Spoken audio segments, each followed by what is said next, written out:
A blood-red sunset descended over the forest when a deafening explosion was heard. It was impossible to see anything through the dust cloud until it began to clear. A flash of light cut through the thick dust and smoke, shooting upward. The two men clashed, unwilling to give in to each other, sparks flying from the blades of their swords. Clumps of dirt flew from underfoot, creating new clouds of dust around. "I'm impressed," the opponent said mockingly, as if trying to taunt the young man with the scars on his face. The opponent was older, but he clearly respected the fortitude of the one he was fighting, because the Phantom Swordmaster did not give up despite a serious injury. The young man struck again, sending purple sparks flying from his opponent's weapon, and the latter could not resist praising him again, amazed by his swordsmanship. However, the experienced fighter was able to parry the blow, causing his young opponent to recoil with a loud cry and barely remain on his feet. Purple energy flared around the old man's sword, as if mocking his opponent, claiming that it was impossible to use energy in such a state, and it was a miracle that the young man was able to move at all. The enemy ordered him not to resist, his eyes turned white, and he swung his sword, intending to plunge the young man into eternal sleep. The old man rushed forward, gritting his teeth and intending to finish the fight. He sent a thick wave of energy forward. Purple sparks flew in all directions. The young man put his hands in front of himself, trying to protect himself from the energy that was knocking him down. But at that very moment, he was struck by a kick to the stomach, without having time to regroup.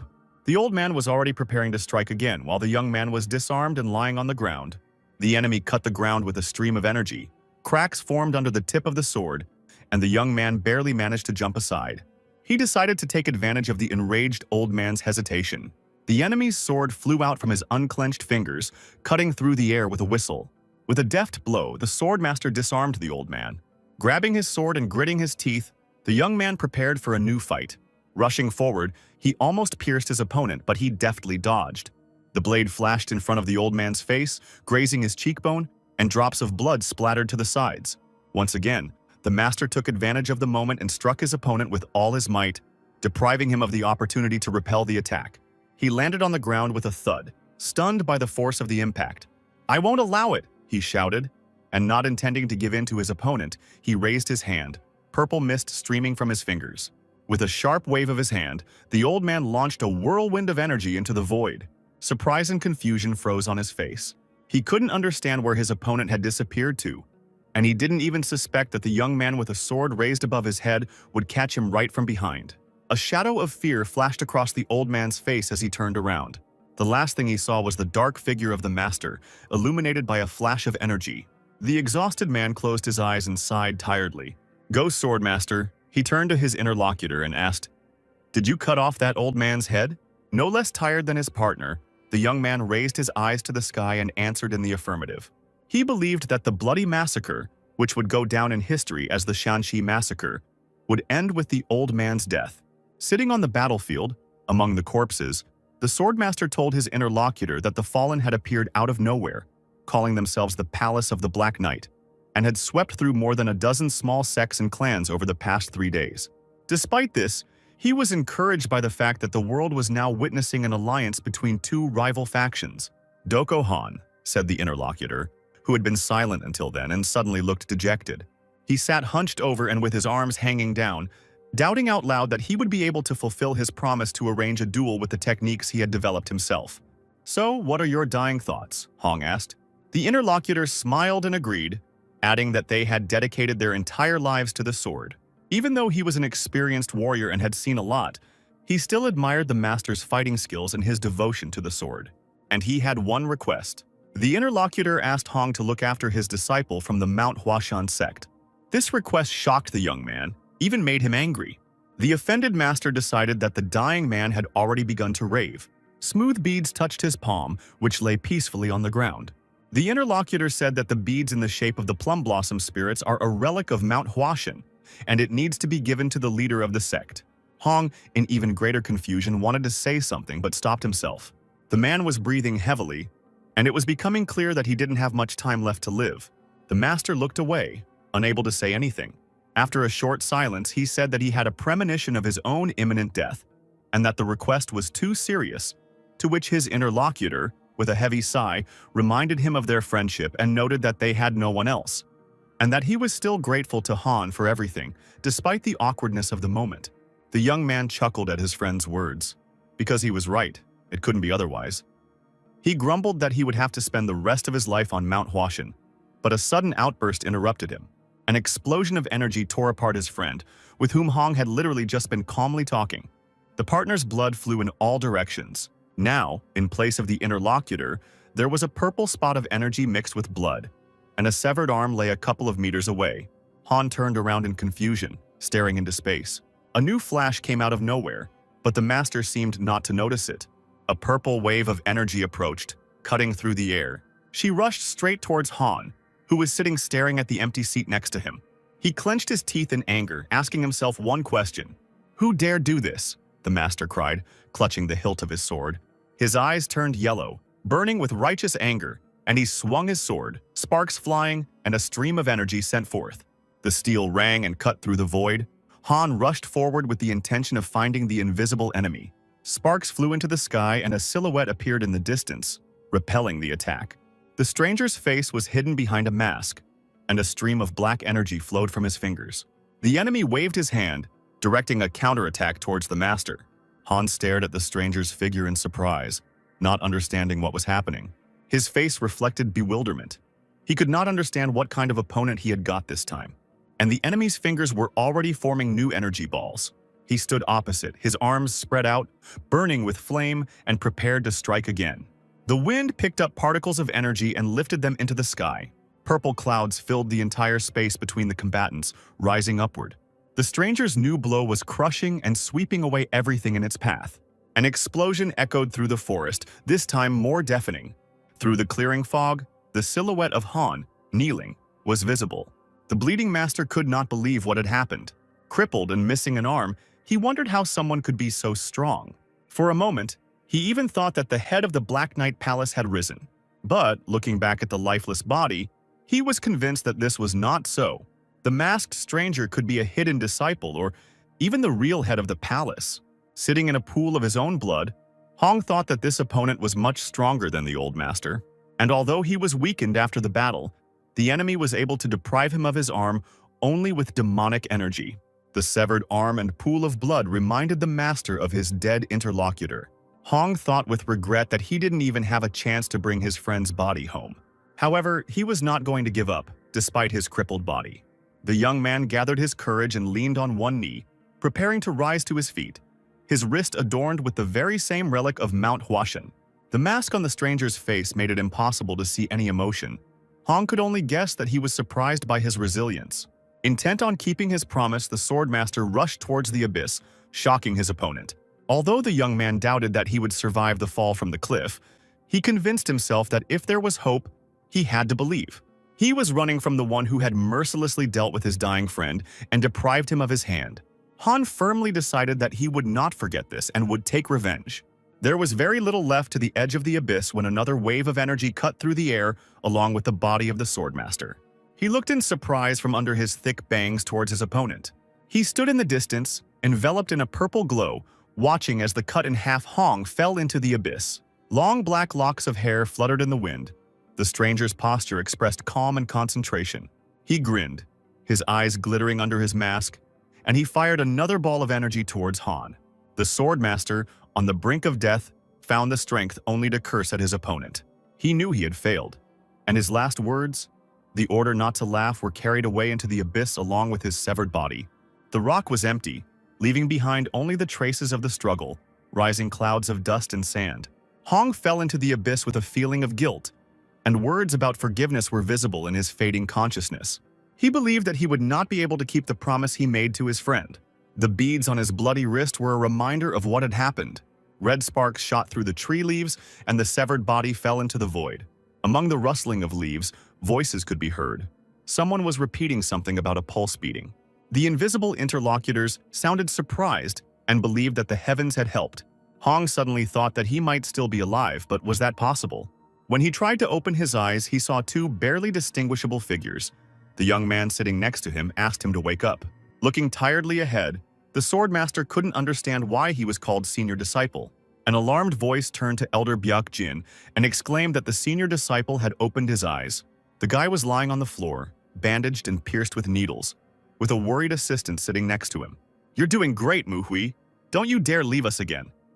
A voice came from somewhere off to the side. Caring hands lifted his head, and the guy turned his surprised gaze to the person sitting next to him. The man holding him seemed familiar, and he said he had resorted to acupuncture, thinking it was too late. The old man added that the heavens had been favorable and uttered the name of one of the highest deities of Taoism, Yuanshi Tianzong. Hong realized that this old man was the elder of Mount Huashan, Byukjin, and he asked him to stay there and again called him by a false name. Confused and exhausted, he looked at the elder and could not say anything. I tried to understand why they call him by this name until I realized it.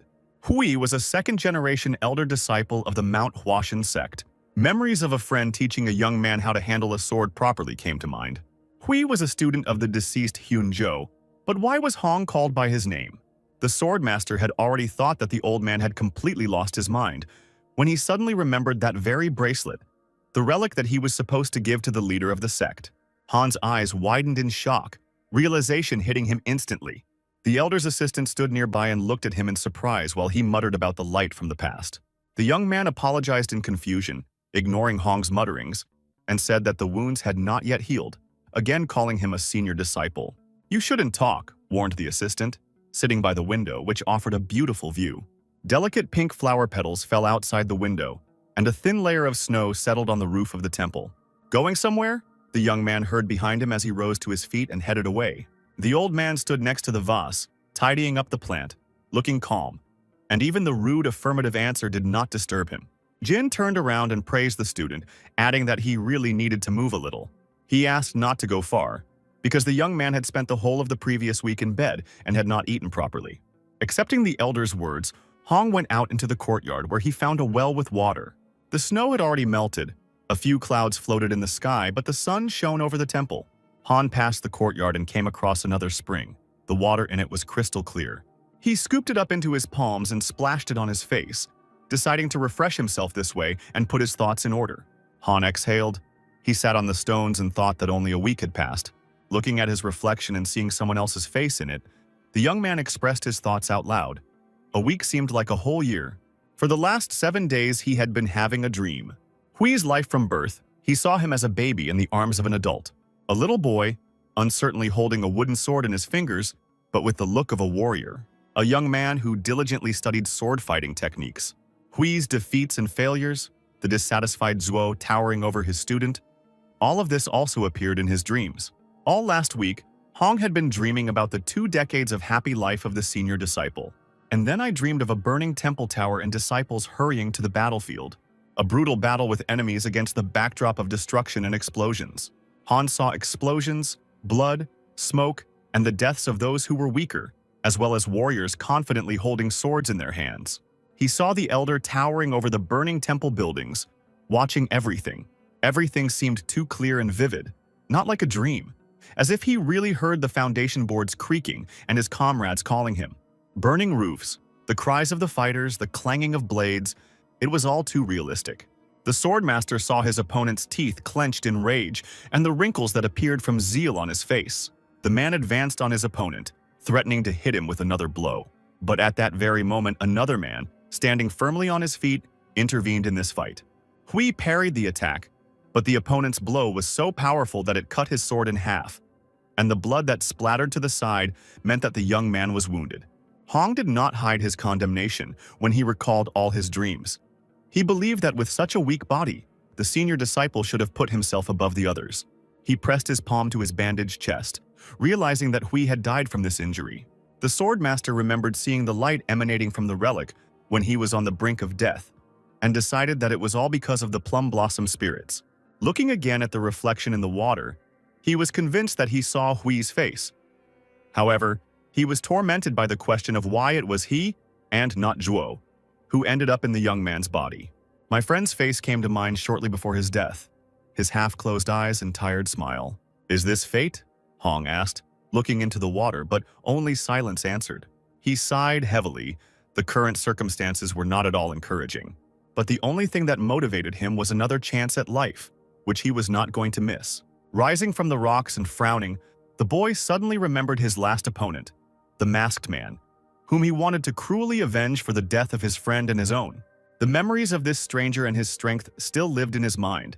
He was stronger than the master of the Black Knight Palace, and Hong suddenly thought that he would have died anyway. As he climbed the long stairs, he decided that he had to become stronger than before to have a chance of defeating such a powerful enemy. The young man entered a small, half-empty room. There was no one inside. Zhuo's voice asking him to look after his disciple from the Mount Huashan sect suddenly sounded in his head as Hong walked forward, and then a scene from a dream appeared in his mind. A teacher urging his disciples not to be afraid, but to be the ones who would protect the Mount Huashan sect. Han walked over to the shelf with scrolls and books and picked one up. Later, another book landed in front of him with a bang. Hong, or more precisely, Hui, was now sitting on the floor. The table was strewn with scrolls, books, and tablets. He intended to fulfill the promise he made to Zhuo and avenge his death no matter what. In a building with a leaky roof, the issue of rebuilding 8 pavilions was being decided. 4 elderly men sat at a table, discussing the need for rebuilding because the damage from the last ambush was high, but funds were insufficient due to previous expenses. Bayuk-san merely confirmed this and added that revenue and the number of visitors would decline sharply for some time. Silence reigned. The men sat, exchanging glances. A cup of cold tea stood in front of each, but that was not important now. Byuk-yu, the sect leader, thought about avoiding large expenditures, but he only said out loud that they should start by rebuilding the most important pavilion. He then turned to Jin, asking if his students were recovering, to which he confirmed that everyone was getting better. Even the most seriously injured were no longer feeling so bad, and asked them not to worry. Yu thought this was good news, but he suddenly asked about Hui, because the news about Zhuo must have been very shocking to him. Jin replied that the young man had endured them much better than he had expected, and that his wounds had almost healed, and he had even gone outside, which surprised San, who had been sitting silently until then. The leader was satisfied with the answer, but advised Jin to check on his student from time to time, since the elder knew very well what kind of child Hui was. The man was worried that the boy might just be pretending, and hoped that he would be able to cope with his grief. The stack of books, tablets, and scrolls grew larger and larger. Han sat on the floor reading another book, surrounded by the chaos he had created. In front of him lay a book with another image of military equipment. He was reading intently, but suddenly memories arose that distracted him. They were standing together with Zhuo, watching the people practicing, and his friend asked him how he liked the Huashan sect disciples. Zhuo asked Hong what he thought of them, and Hong, folding his arms across his chest, replied that they were no good. The friend agreed, but added that the sect was going through hard times. He spoke with condemnation about the fact that the students considered the technique of swordsmanship to be the pinnacle of changeability and illusion, which makes plum flowers bloom. But their idea of the perfection of technique was deceptive.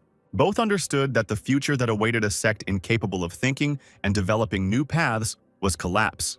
The students in front of them were diligently honing their technique, but was there any point? The sky was covered with clouds.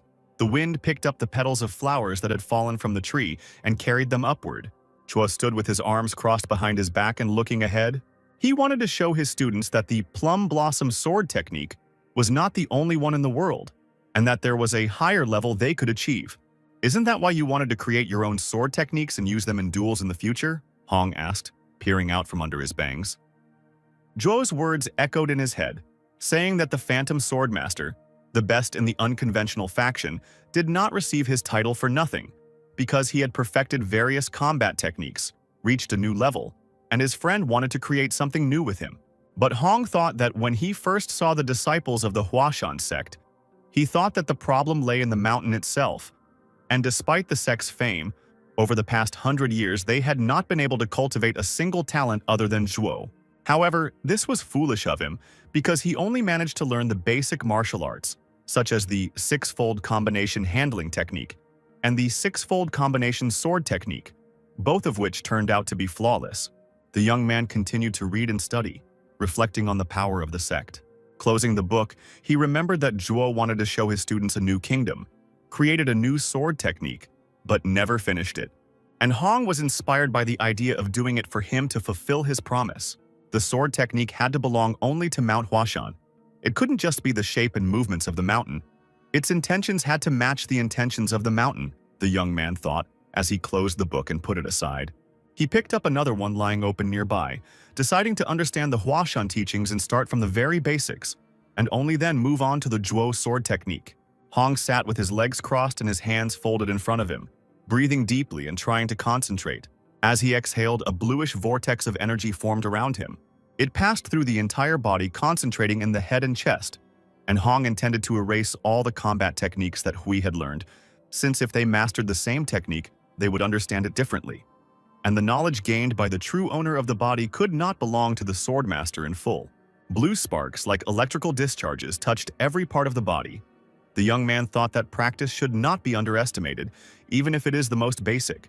Hong chuckled, thinking that in his past life, he had only pursued efficiency and used unconventional techniques. But the sword techniques of Mount Huashan were different from each other, and he could learn something completely different. Sitting among the variety of teaching books and scrolls, he came to the conclusion that this was the end of the life of the Phantom Swordmaster, who cared only about the sword. Sweat was streaming down his face from the use of energy, but his gaze was determined, because he firmly accepted his new self, acknowledged that he was now Mu Hui. The sun illuminated the courtyard, reflecting on the cornice and breaking through the dense foliage of the trees. One of the students was climbing a long staircase.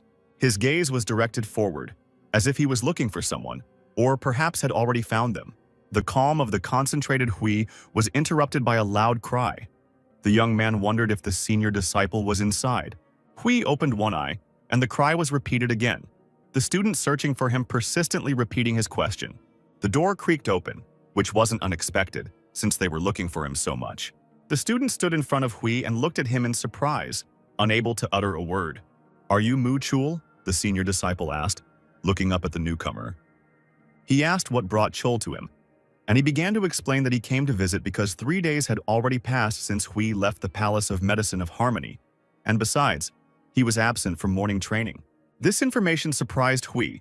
Did he really spend 3 days studying the techniques? He stood up and walked out into the street, Chul silently waiting for him to say something in his defense. Hui remembered that he hadn't eaten anything for a whole week, according to the elder, and he looked the part. But out loud, he only spoke about his own ignorance of the time and suggested going to the training hall, to which Chul agreed. However, he turned to look at the senior disciple, glancing at him uneasily before heading into the hall. He was walking down the steps thinking about the changes in Hui, and Hui suddenly thought that it would be nice to have a drink. "The plum blossoms are plentiful and swaying in the wind," the teacher shouted. He looked young, with ribbons woven into his long hair, but his expression and skill with the sword spoke of experience. The students repeated every movement of the teacher, diligently throwing their hands with swords forward and accompanying them with loud exclamations. The teacher turned to a student named Mu Ryun, demanding that he keep his hand higher. "Yes, sir," Ryun shouted, complying with his mentor's demand. Hui watched the students, thinking that his expectations had been met. The students were as bad as they had been the day he had seen them practice for the first time. Their legs were shaking, which made it difficult to maintain balance and impaired their balance. The young men's stance left much to be desired. They were unable to strengthen their attacks, and they lacked the basics of training. He was horrified by their awkwardness, then glanced over his shoulder, thinking that the instructor wasn't so bad. Hui even tried to remember his name. The boy with the ribbon in his hair and the determined look was called Mu Jin. Watching the instructor, Hui considered his mentorship to be fortunate, as Jin was quite good at correcting his students' mistakes.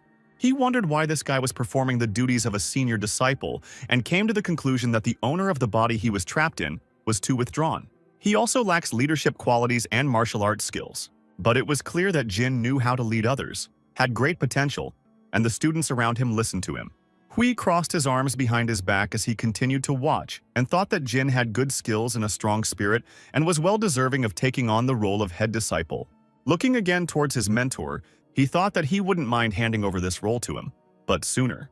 Jin's shout, signifying the end of the training, brought me out of my thoughts.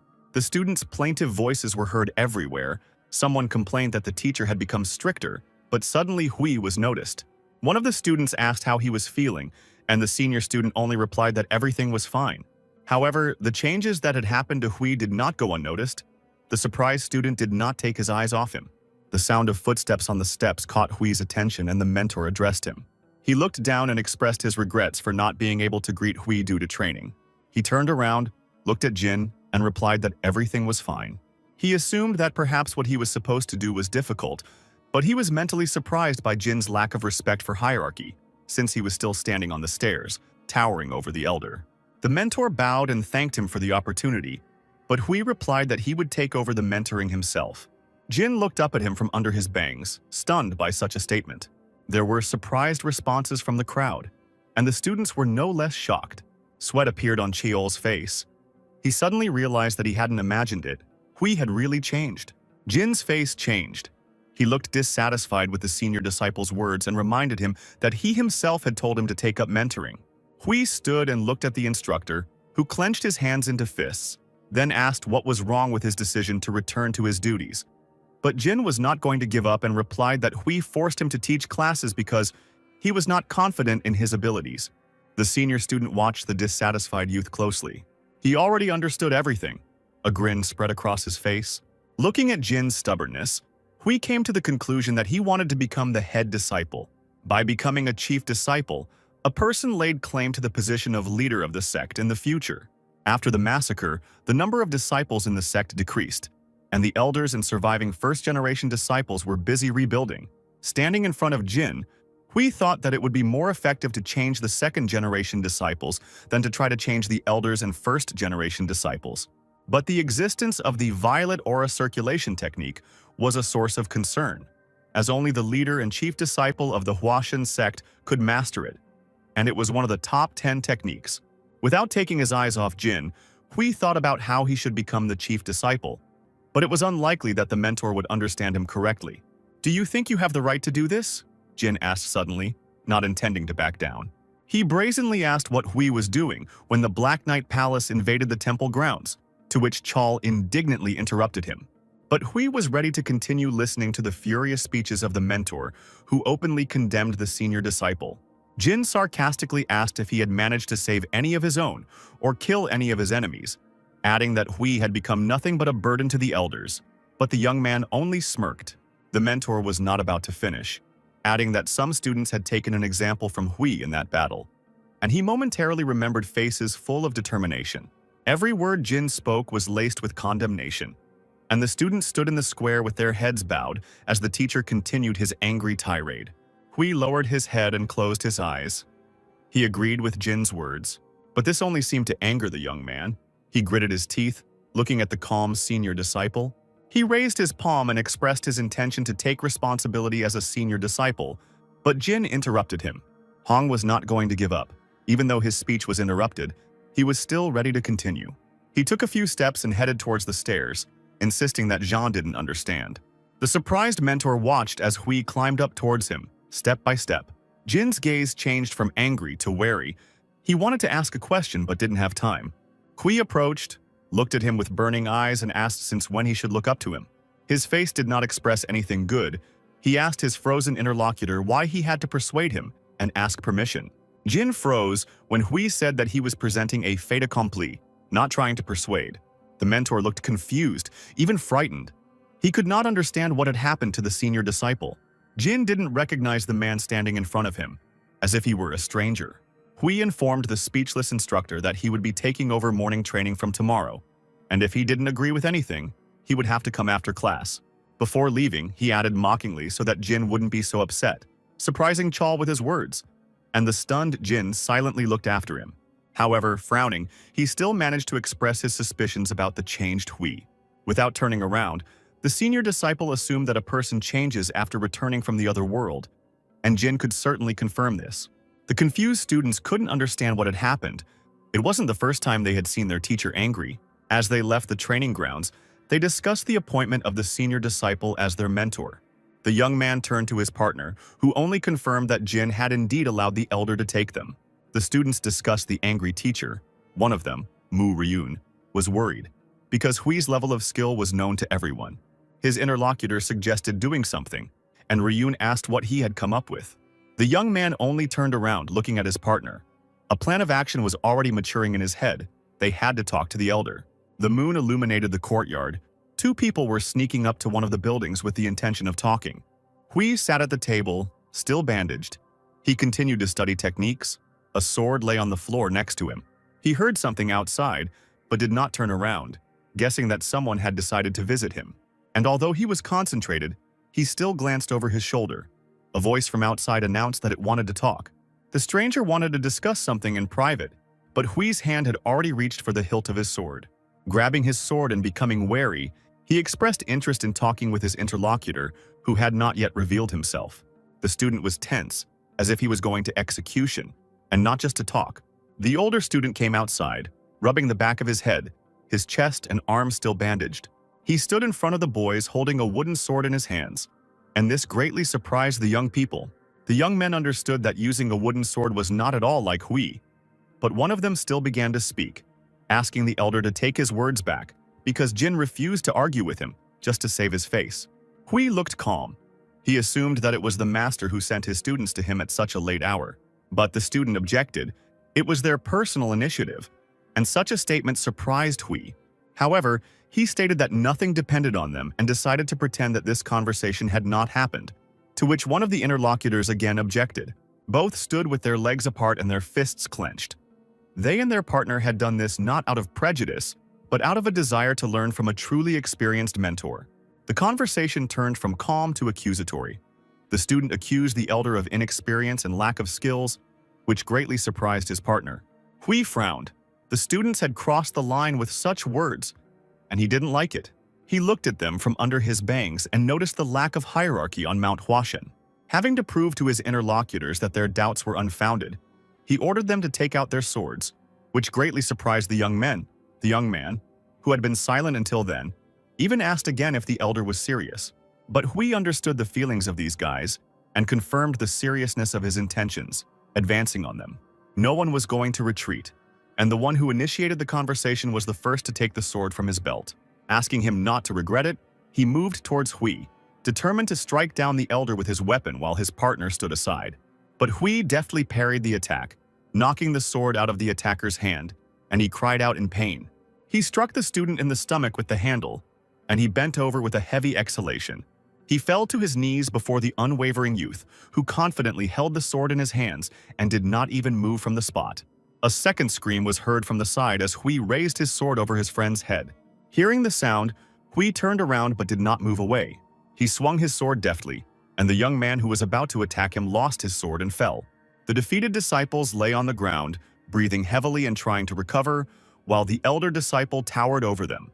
Breathing heavily, covered in drool and sweat, one of the students wanted to say that they lost, but Hui interrupted him. He grabbed the boy by the collar and said it was time to teach them a lesson, the sword still resting in his hand. The student looked up in fear. He did not understand what the elder meant. The student's leg was shaking. The loser was lying on the ground. "So, are you happy now?" Kavi asked the battered men standing right in front of him, to which they replied in the affirmative. He towered over them and was able to defeat them with serious injuries. One face was covered in bruises. He bashfully covered his eyes. The second one was lying face down. He didn't have the strength to get up. Hui was pleased that the young people had learned their lesson and promised to forget about what happened. Everyone makes mistakes. He advised the boys to rest, as morning training was coming soon, and they thanked the elder for his kindness.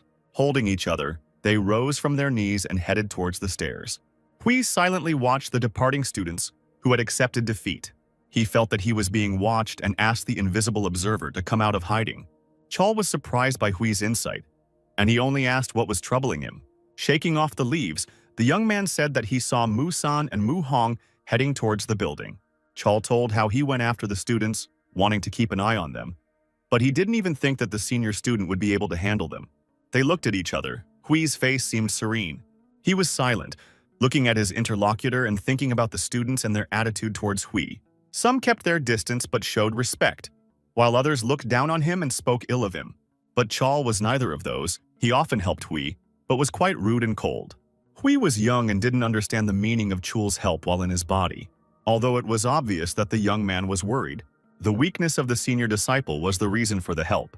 Chul was worried, thinking that San and Hong would seriously injure him. That was why he stood before him here, under the moon, with his surveillance revealed, wanting to make sure that Hui was okay. Understanding came too quickly. As soon as he looked at the guy, Chol had always protected the former owner of this body. Something plausible had to be thought up, and the young man blurted out that he had achieved enlightenment. The answer greatly surprised Chol. He looked at the senior disciple with wide eyes and even asked again about enlightenment. Hui turned away and said that he would tell about it at morning practice, and Cholyu advised him to go back.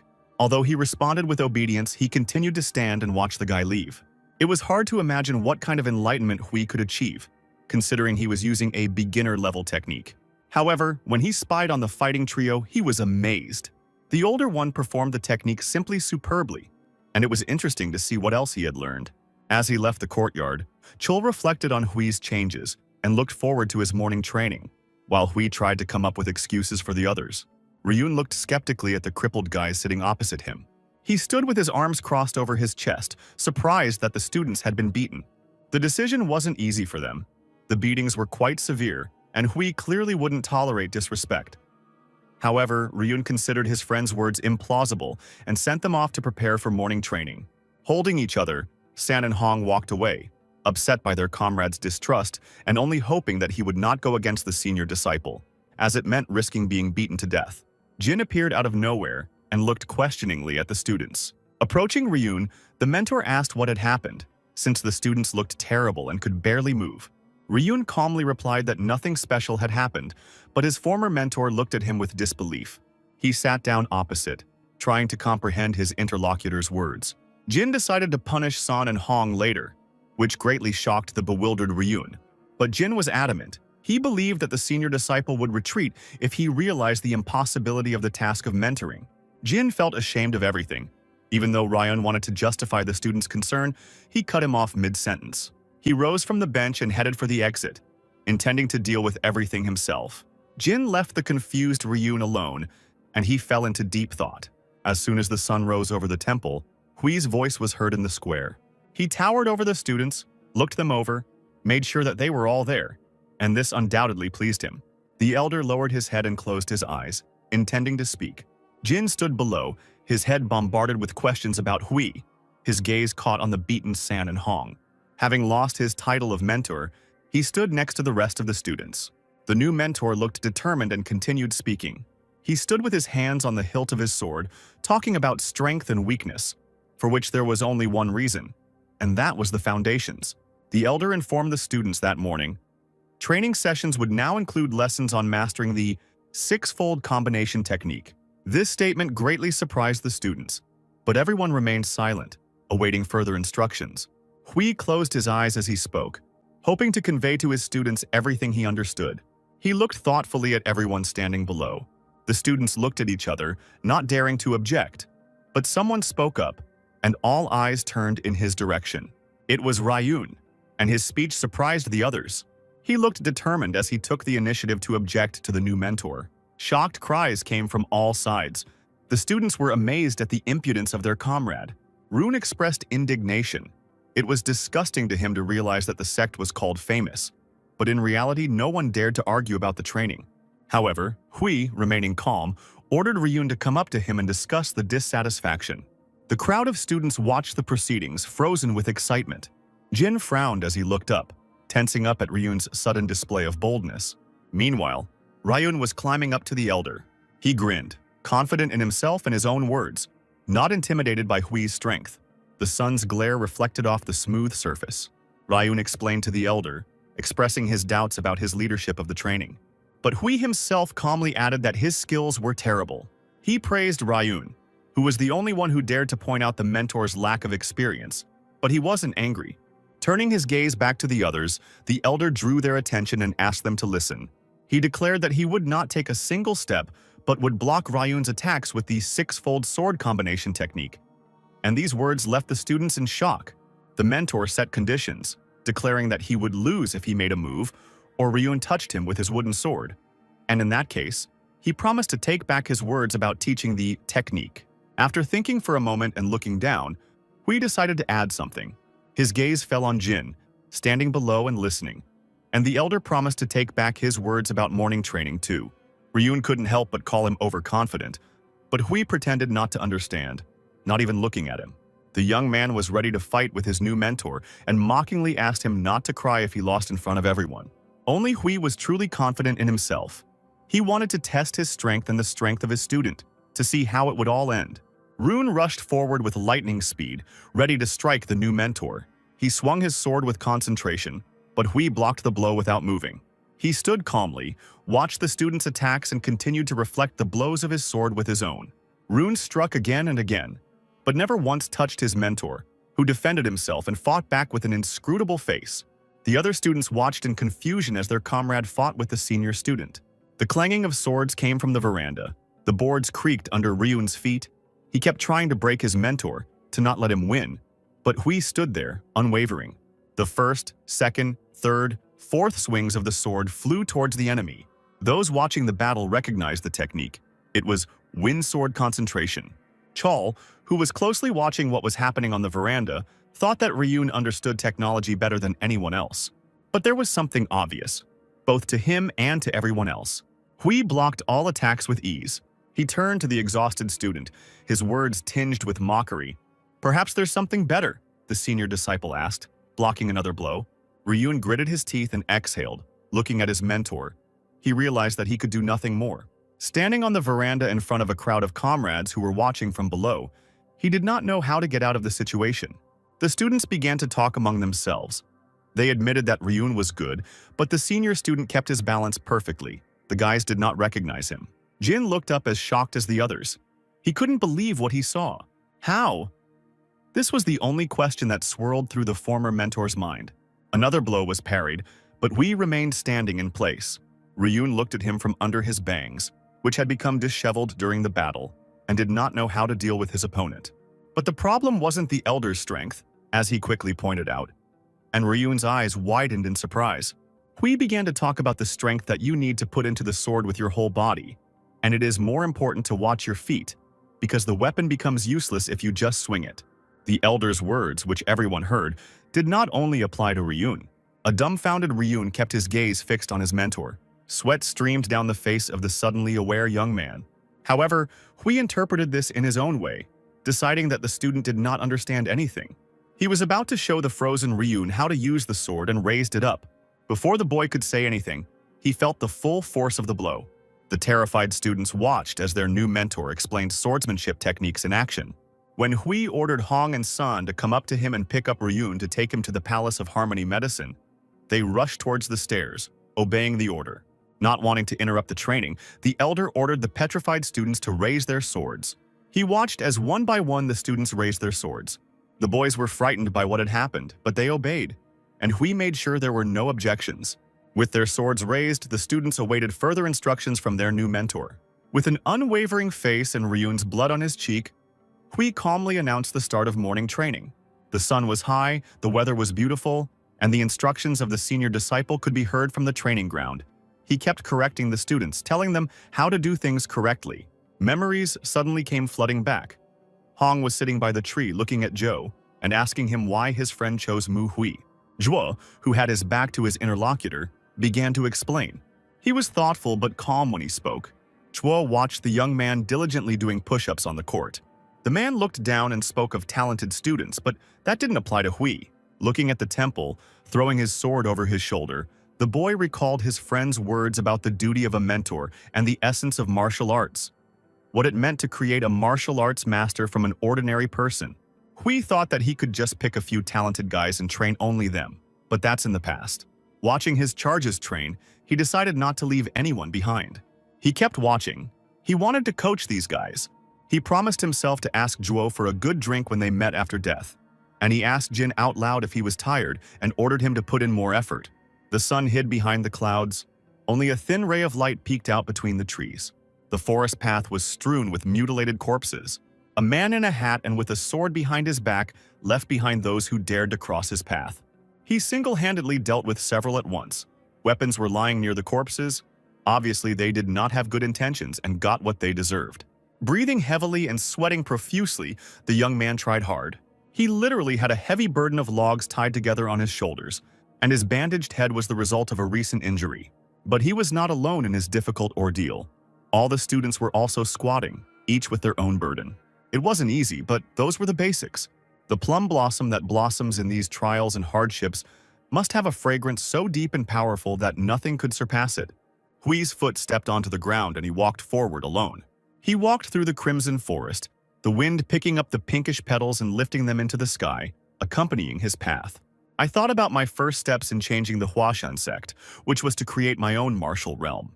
For a moment he heard something, continuing to have a mental conversation with himself. He believed that the sharper the senses, the easier it is to notice minor changes, and this helps martial arts. Hui continued on his way, thinking about the first awakening in a new body. Then he felt nothing. The senior disciple glanced over his shoulder and felt as if he was being watched. He tried to spot a curious observer who posed no threat, but he wasn't experienced enough to figure out who it was. The sun illuminated his path, and Hui already knew that he would soon develop his skills and be able to determine who was spying on him and where they were. Finally, one of the buildings belonging to the temple appeared from behind the leaves. Hui quickened his pace as he walked towards her.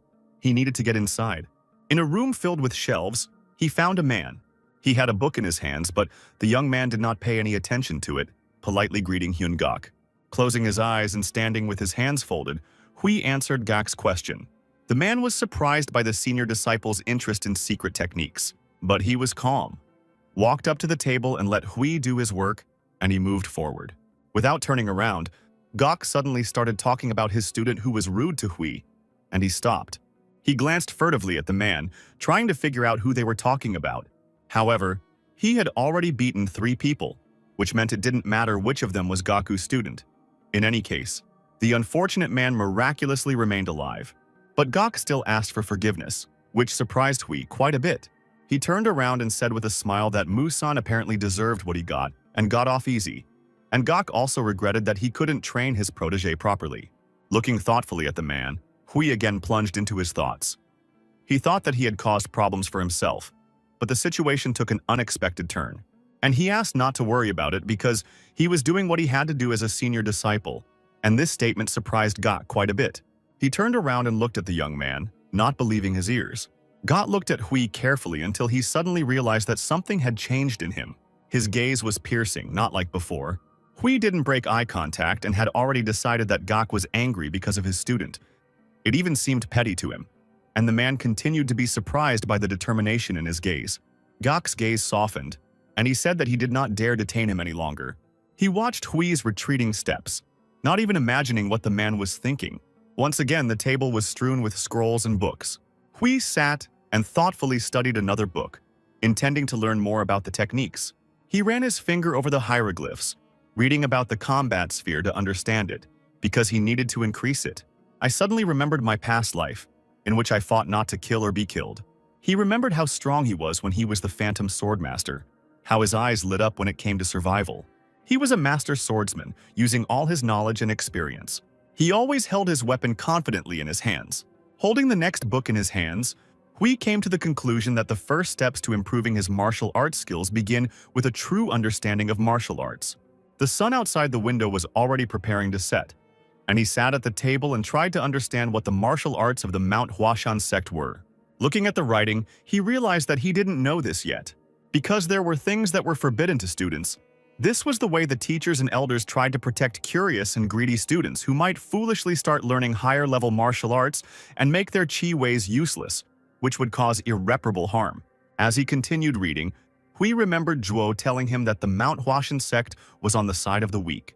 After studying a number of hieroglyphs, he realized that the sect's martial arts were very systematic and easy to understand.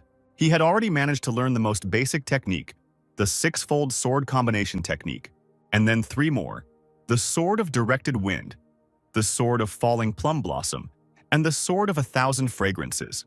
When he came to the conclusion that after mastering the principles of all these techniques, he could achieve the secrets of wielding the Plum Blossom Sword, the image of Zhuo with a sparkling weapon came to mind.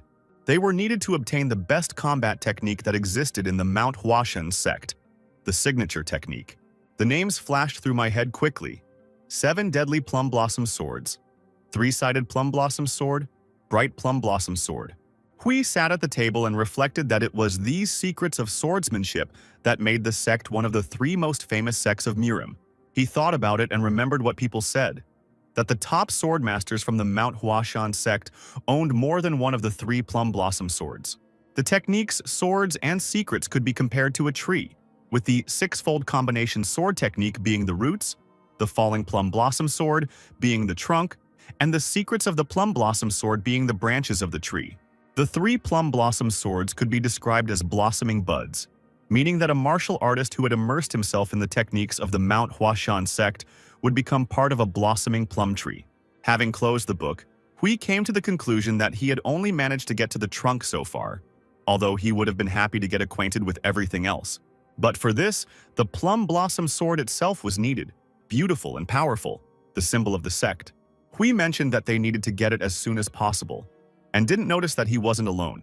Yu approached him and asked about the young man's desire to learn the secrets of the Plum Blossom Sword, and the senior disciple looked up at him. Hui quickly stood up from his chair and politely greeted the leader. He looked out the window. The moon was already high in the sky. Night had fallen over the temple. The senior student sat opposite the leader and thought in confusion about how he hadn't even noticed how dark it had gotten.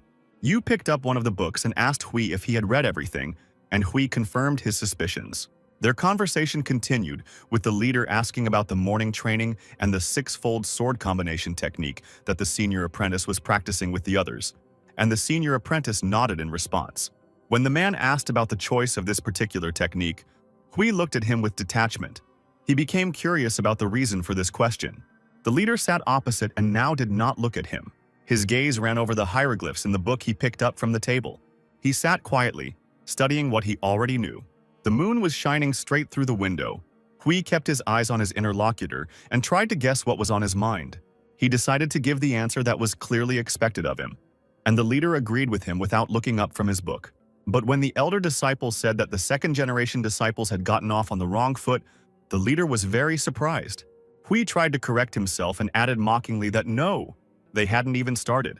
And this completely shocked the man opposite. Despite his interlocutor's reaction, the senior disciple smiled. It seemed to him that the leader must be aware of the terrible inexperience of the sect's disciples. However, Yu sat and silently looked at him with huge eyes. He froze, unable to utter a word. He suddenly felt uneasy about what his student had said. He continued to study him with his eyes and came to the conclusion that Hui's condition was quite deplorable. The night was calm. A few clouds floated across the sky.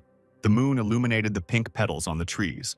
She peered into the open window, as if trying to eavesdrop on the conversation of the people sitting inside.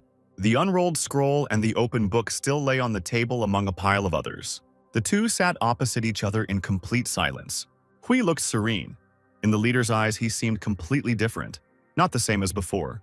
The corners of his mouth turned down and wrinkles appeared on his forehead as he tried to understand what had changed the senior disciple. He looked down, thinking that Hui was upset after the Black Knight Palace invasion, since he was the only survivor. His thoughts were interrupted by the quiet voice of a young man. He said that now they knew everything.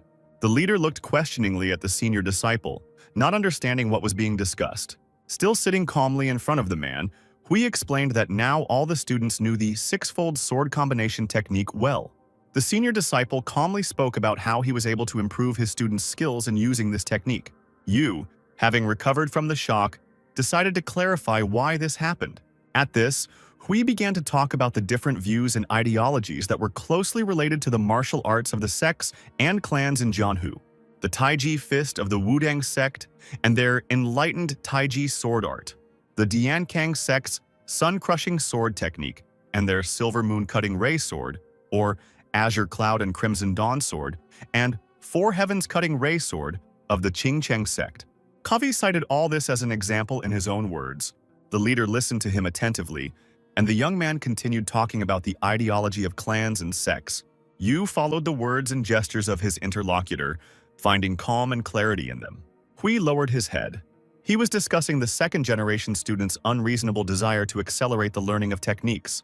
The leader did not look away but looked straight ahead at the senior disciple and asked what he could offer.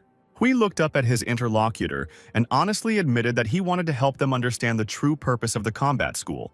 At some point, instead of the senior disciple, Yu suddenly saw another person, the one who had already been saying something similar. For a moment, the image of Zhuo appeared before the leader, who believed that the plum blossom was far from the end of everything. The man's eyes widened in surprise as if he had realized something important for a second. There was only one name running through his mind. It was as if he saw in front of him not Hui, but Zhuo, because the senior disciple was shining just like his mentor in the past. The leader closed the book, his fingers gently touching the hardcover. Now he looked at the young man with different eyes, seeing in him something that others could not see.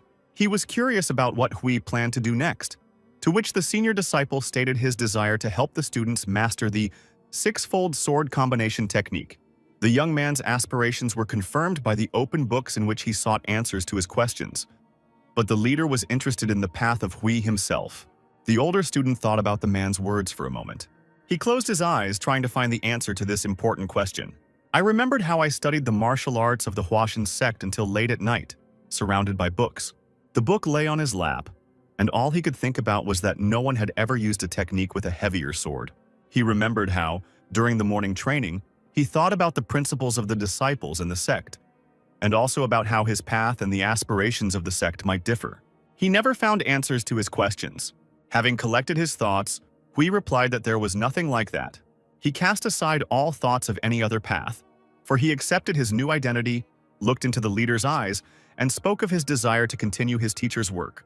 Looking at the unrolled scroll, he added that he needed to continue to follow the path of his teacher and surpass him. The leader stared at Hui in amazement, and he asked, "Isn't that a student's duty?" The man accepted his words but could not recover from the shock. The shining senior disciple, with a restrained smile, merely wanted to continue his mentor's work. Without taking their eyes off each other, they sat in silence. The leader understood that creating new military equipment was not an easy task. But suddenly the corners of his mouth turned up and the man smiled warmly. And he laughed loudly, closing his eyes. He was proud of the senior disciple. Still smiling, the leader said that Zhuo would be happy. He looked at Hui with a condescending smile. Now he was not worried about him, but hoped, because the student had revealed a different side to him. A satisfied Yu glanced out the window, his eyes shining with warmth and pride for Hui. The moon illuminated the trees with pink petals, and the scent of plum blossoms wafted from the street, and small grains of snow fell down. But the scent of plum blossoms that survive the harsh winter and bloom will be much sweeter and brighter. Suddenly, the leader remembered the mortal battle in which he lost those he could not protect. He kept his eyes on the moonlit night outside the window and mentally promised himself to help Hui. When the man said that besides the plum tree, other plants bloomed on the mountain, the senior disciple looked at him in surprise. The leader also asked if Hui knew why the sect had chosen the plum blossom, and this question left him confused. The interlocutor said with a smile that the young man should think about this, and then he would learn a lot. Leaning on the table, the leader rose from his chair. He was about to leave Hui. Despite the deep night, the courtyard was illuminated by moonlight. The leader walked outside, leaving Hui alone. He had already folded his hands in a farewell gesture, but the man turned around, deciding to say something else before leaving. Hui looked at his interlocutor carefully as he spoke about his loss, and concluded by saying that everyone experiences grief differently. The confused senior disciple stood behind him, and the leader talked about the unity of life and death, and advised him not to think of Zhuo's death as the end. As he walked slowly out of the courtyard, he advised him to consider Zhuo's death as his new beginning, and to think of his actions as a way to celebrate his master's life. This would help him cope with his grief, and Zhuo would surely want the same. Hui thought about the leader's words for a moment. Celebrating Zhuo's life sounded like a good thing. When the senior disciple thanked the leader for his wisdom, he turned around and smiled warmly at him. He walked slowly away, his steps gradually fading away. Hong sat there frowning, not liking the way his interlocutor was making fun of him. Asking through clenched teeth if he wanted to die, he heard another mockery. The big man's face was hidden. Only his hairy chin peeked out from the shadows. Beads of sweat fell onto the tiles along with the tree leaves. Memories of a conversation from the past caught up with me just as I was training. Breathing heavily, Hui pulled himself up onto a thick tree branch. Logs tied with rope were tied to his feet. He pulled himself up and thought that meeting that crazy old man, the king of the Iron Mountains, had been very useful to him, because it was he who had told him about this harsh training method. He was hanging on the branch thinking about this, when suddenly another person appeared on the platform, addressing him. Covered in sweat, still hanging from the tree, Hui looked at the one who had distracted him. The girl shouted excitedly that the time had finally come, but the senior disciple did not understand why the time had come. With an inspired face, the student reported that the sect leader had ordered Hui to come down from the mountain. The sun was high, illuminating the damaged facade of the building where matters concerning the sect's disciples of different generations were decided. The elders were once again sitting at the table, with the leader at the head, a teapot on a tray, and small cups next to each one, and documents lay in front of Yu and San. One of those present suggested taking disciples from external sects, and the leader approved this proposal. But another thought was that it was worth sending a disciple to check out the Shanxi outer sect. The leader frowned and looked down, considering the elder's words. The outer sects were martial arts halls established outside Mount Huashan to teach the martial arts of the Huashan sect. The fame and martial prowess of the main sect were attractive factors for the disciples, and young people wanted to enter the main sect. The leader studied the document in front of him.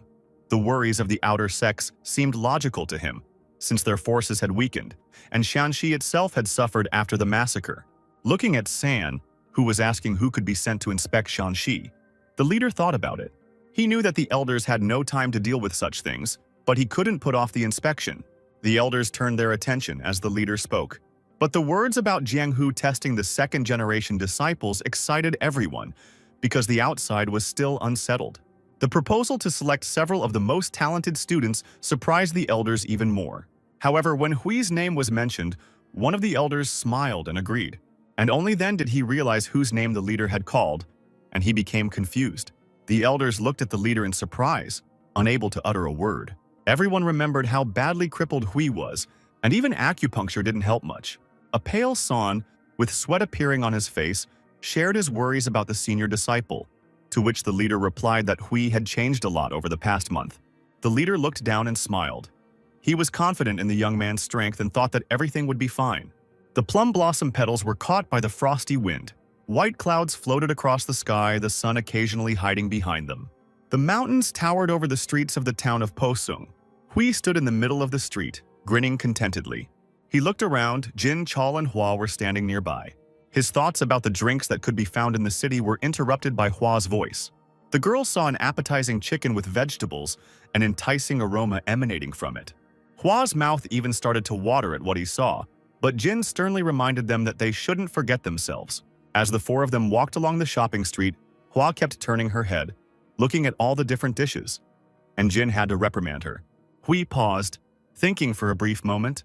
Hua pointed to one of the food stalls, still drooling with hunger. She staggered when a stranger passing by almost bumped into her. The girl looked at the passerby with bewilderment and froze.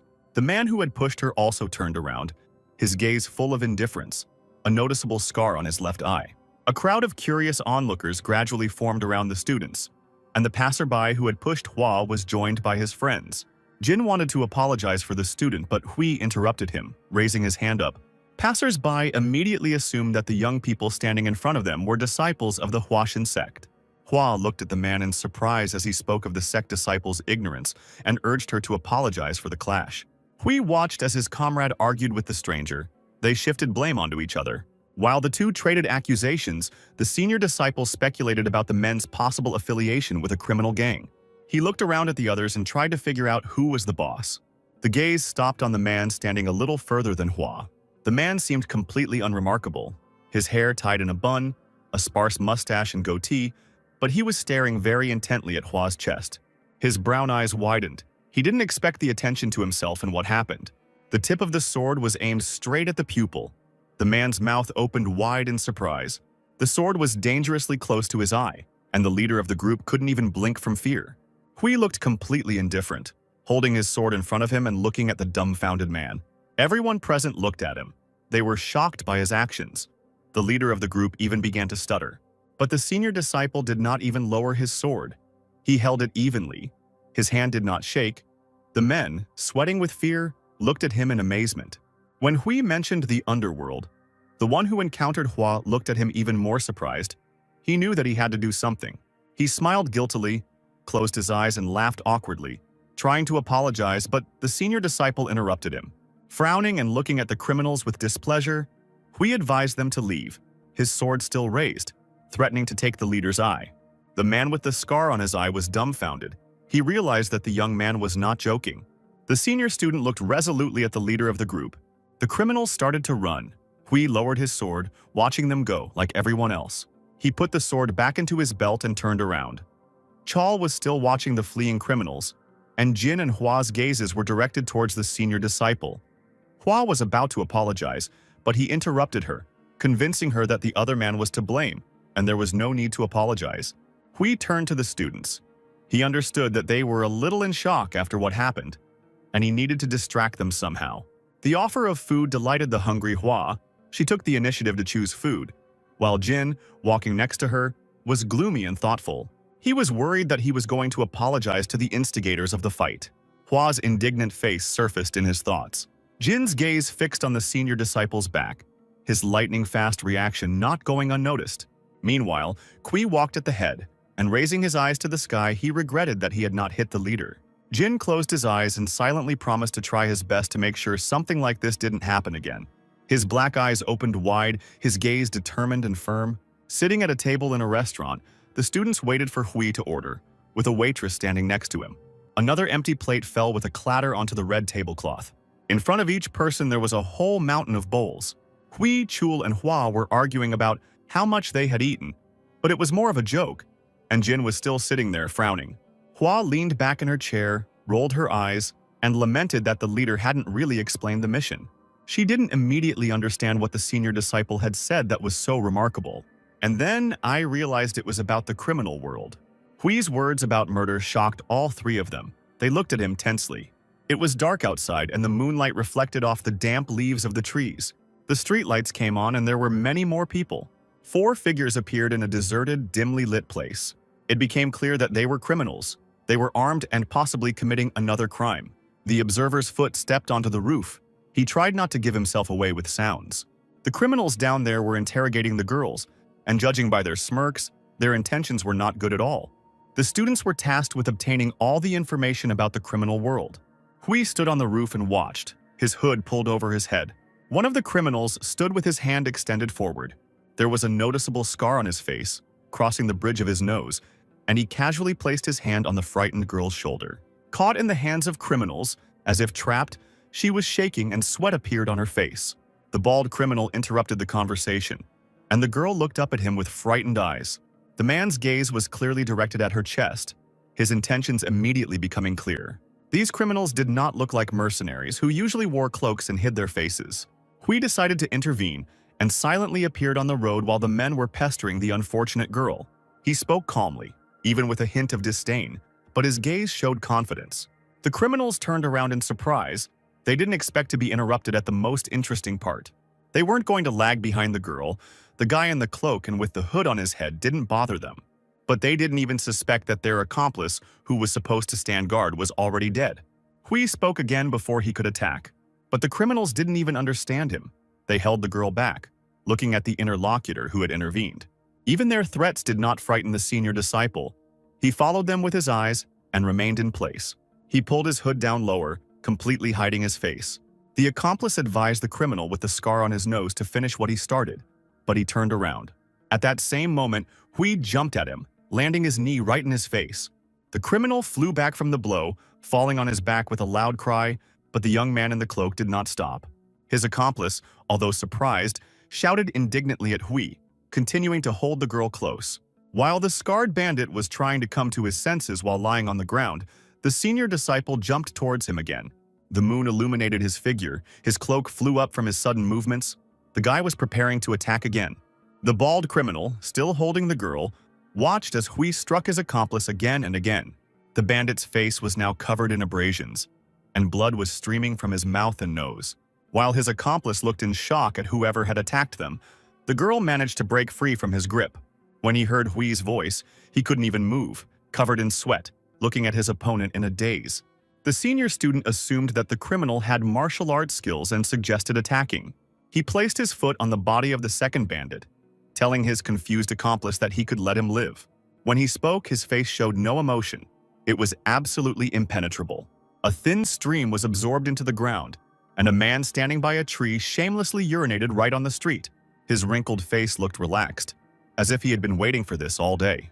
There were 2 people sitting at the table behind him. One of them turned to the old man with displeasure, but he seemed indifferent to his words. The man sat with a glass in his hand. He turned around and called his friend, wanting him to join. The second one silently looked away. With an apathetic expression on his face, the old man walked towards his friends, not noticing the bodies tied to the thick branches of the tree. He slowly approached the table, exchanging caustic phrases with his interlocutor. No one noticed the mutilated corpse among the tree leaves. The old man's friend said that he saw something funny and wanted to show it to him, but he didn't understand, and asked again.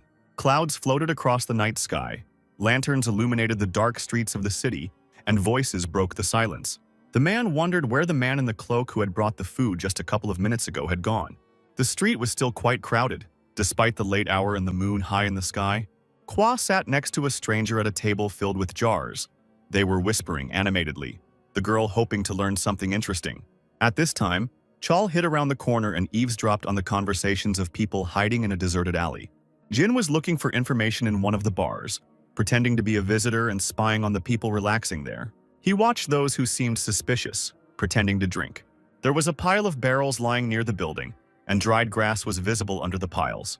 The area with its rundown buildings seemed deserted, but the silence was broken by voices as residents of the poor neighborhood tried to figure out where the smell of pork was coming from. The men were animatedly discussing the stranger. They were outraged by the brazen intrusion, but the smell of food attracted their attention too much. The uninvited guest stood with his back to them. Bags were lying nearby. The men immediately reached out their hands to him, wanting to know what he brought. Sparks whirled before them, blinding them. A stranger in a hooded cloak cut the ground with a sword and pointed its tip towards the crowd, sending clouds of dust flying up.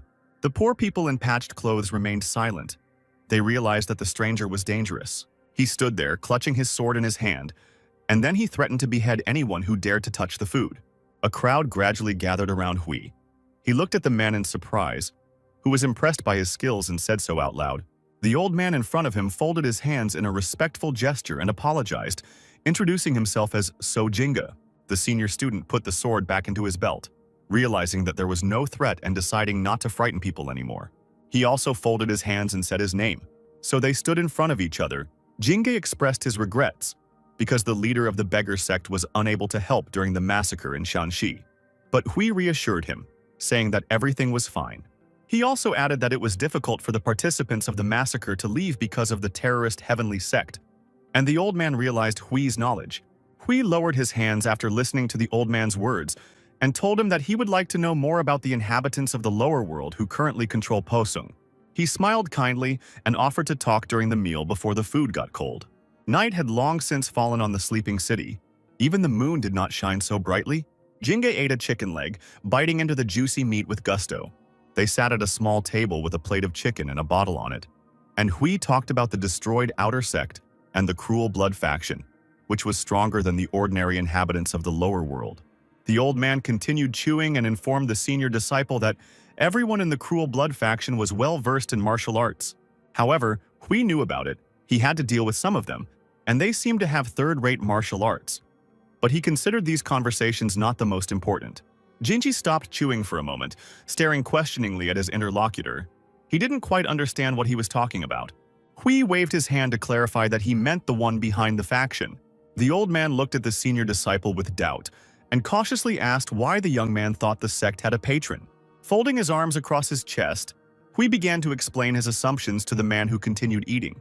The Ryu sect was too big for a small or medium-sized sect. Posung was quite big among small cities, but a criminal organization still managed to monopolize it?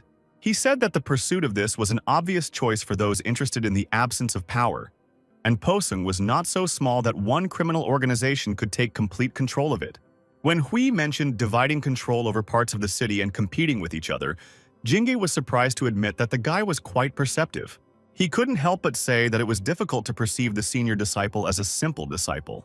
The old man lowered his eyes and admitted that he had been holding back because of his own doubts. But Hui was willing to listen.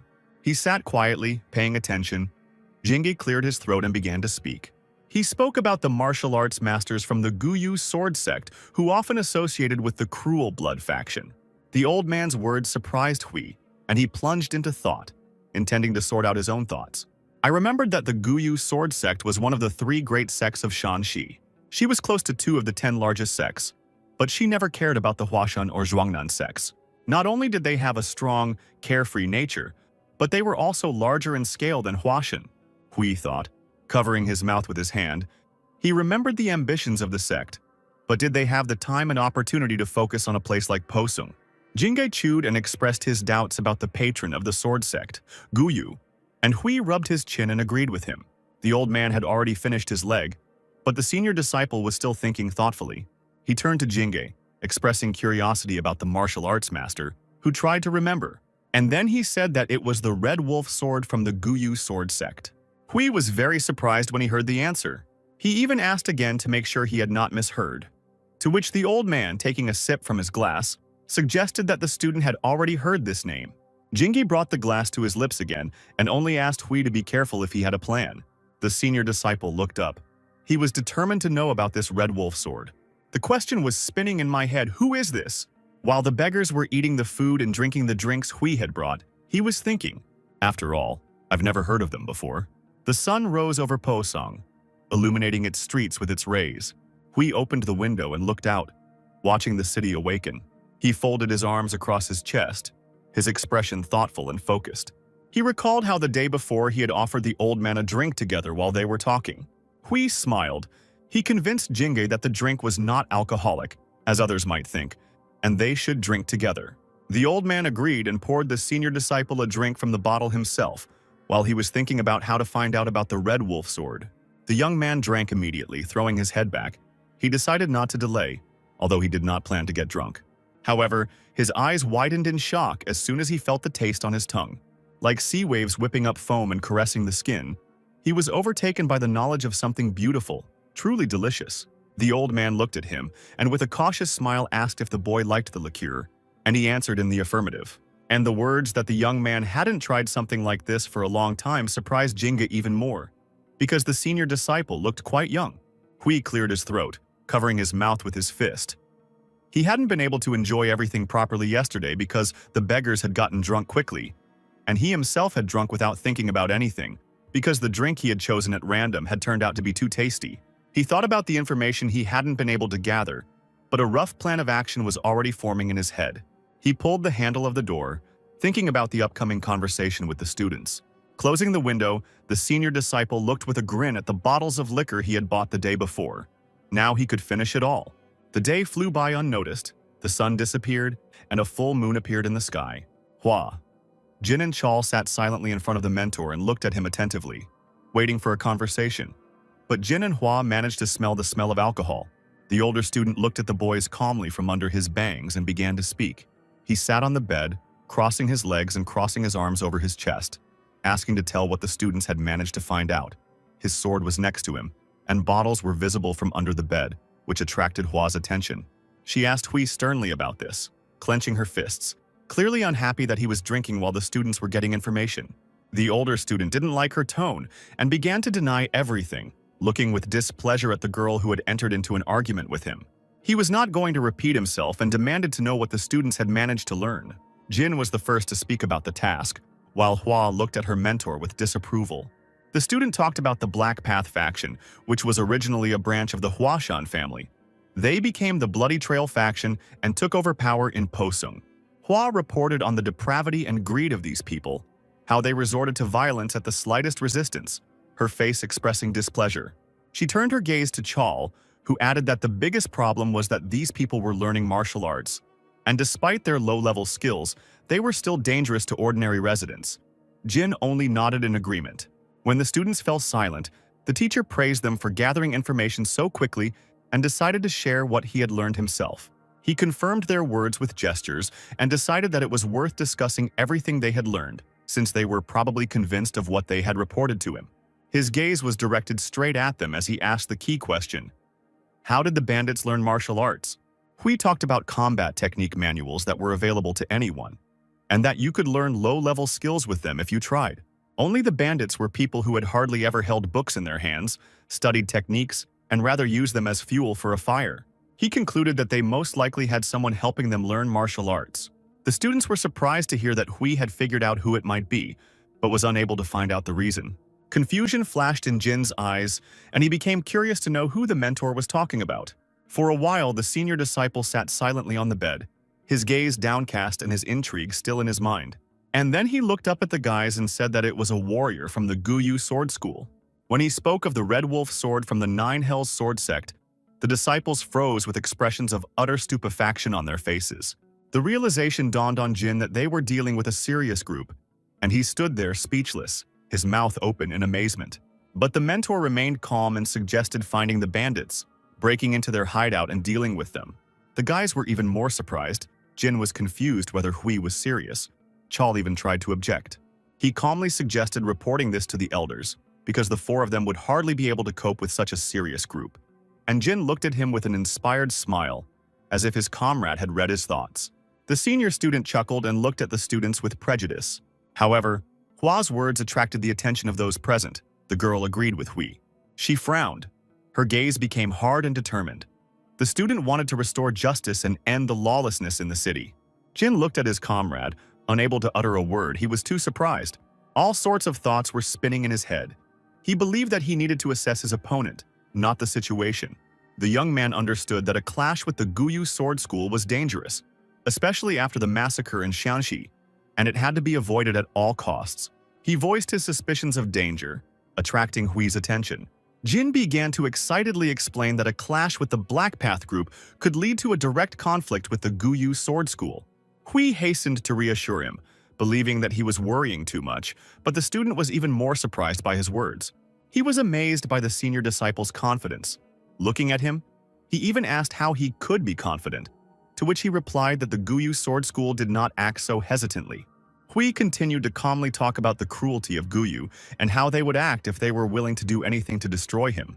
His face was emotionless, even when he added that Guyu could destroy Huashan at any moment. They had neither the time nor the resources to waste on worrying about such things. Jin looked at the senior disciple questioningly, trying to understand his words, while he assumed that Guyu was unlikely to encounter Huashan.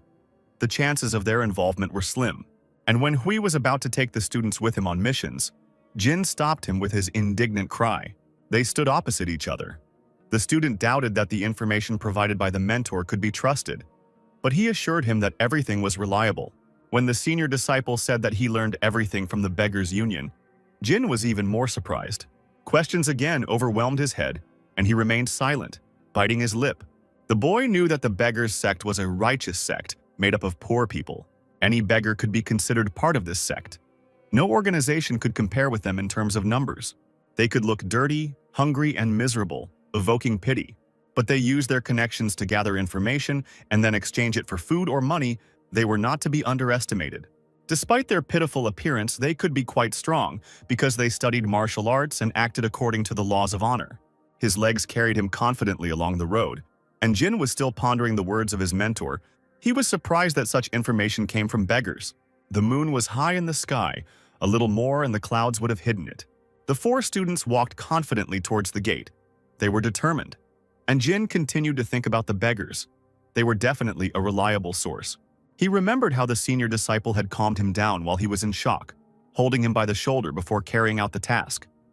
Yes, he wanted to deal with the criminals, but first he still wanted to try to go the peaceful way. Jin admitted that he was too worried, but he trusted his mentor since he wanted to try to resolve everything peacefully first. He frowned as he looked at the gate in front of him, telling himself to stay strong. The forest behind him. Hui told him to be ready.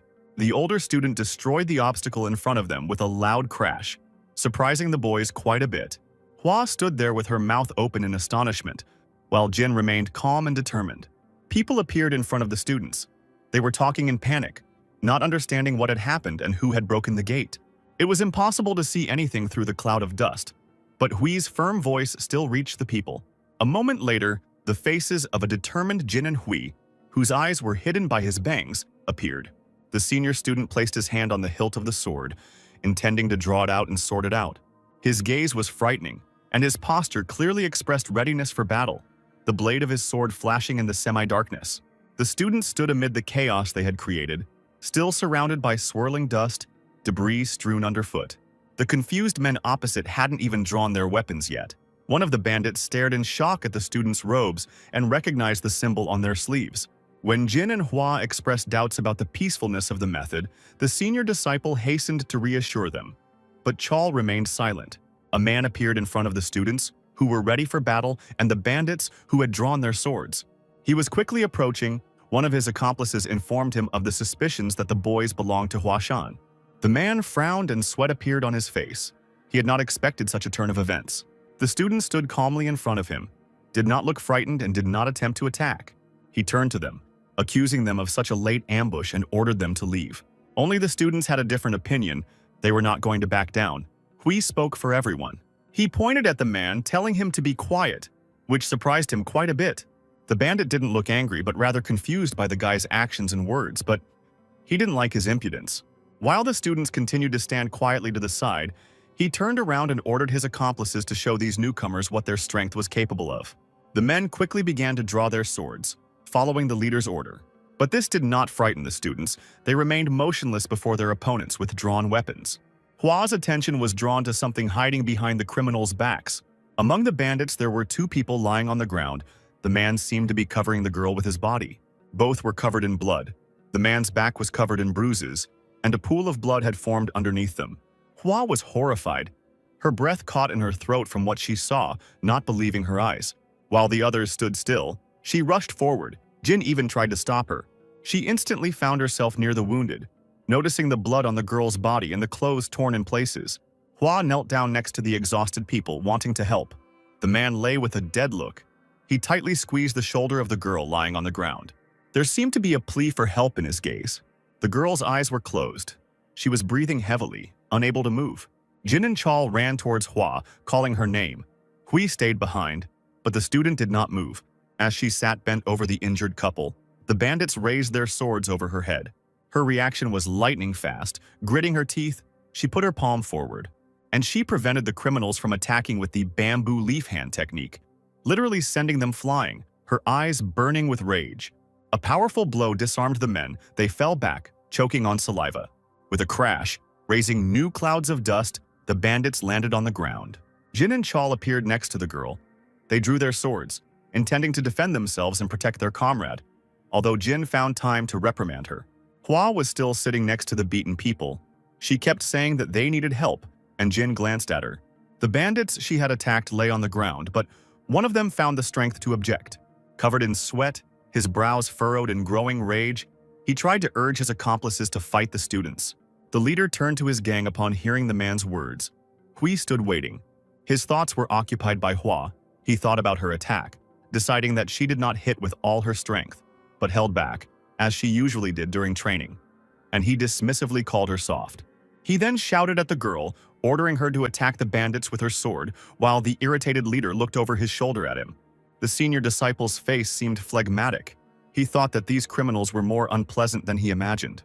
The gang leader was concerned about Hui's self-confidence and didn't want to take any risks, so he decided to first help his accomplices deal with the other students. Hui looked at him in surprise, following all the leader's actions. He hurried to his gang, ordering them to kill the boys. His accomplices had already begun to fight with the students. Hui stood calmly and watched what was happening. He did not rush into attack, thinking everything over. Jin fought off his opponents diligently, but he didn't seem quite focused. Blood spattered in all directions, and he didn't manage to repel the attack in time. The bandit kicked him in the stomach and the student staggered, falling to the ground. The enemy rushed towards him, raising his sword above his head, while the young man lay on the ground. He had already raised his weapon to deliver the killing blow, his eyes wide open, burning with the thirst for death. But Jin held his sword out in time, holding it tightly to prevent the enemy's blade from piercing him. The student was barely holding the bandit back from striking, while Hui stood aside and watched. He didn't interfere because he wanted the boys to experience the fear of death in reality, which was incomparable to training. The older student looked over to see what the other students were doing. He noticed a hand to the side, clutching the bandit's hair in a tight grip. It was Chal.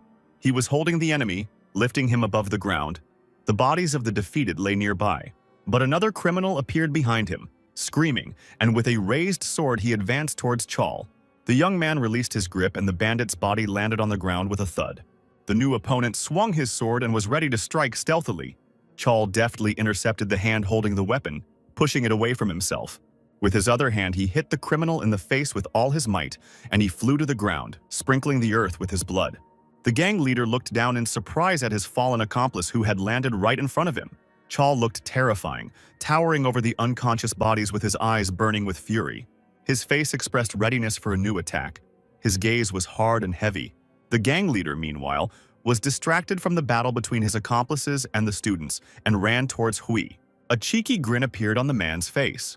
He mocked, considering the senior disciple to be the weakest. But as soon as he got closer, the gang leader found himself on the ground. His head hitting the hard surface, Hui stood nearby, holding a sword in his hand. The remaining bandits stood with their mouths open, realizing that their leader had been defeated. The student's power frightened them. They looked at him, not believing their eyes. The figure of an old man, calmly drinking, appeared out of nowhere, and he phlegmatically proposed electing a new faction leader. He appeared on the balcony in front of the confused criminals and voiced the condition: whoever dealt with the students would have to become the new leader.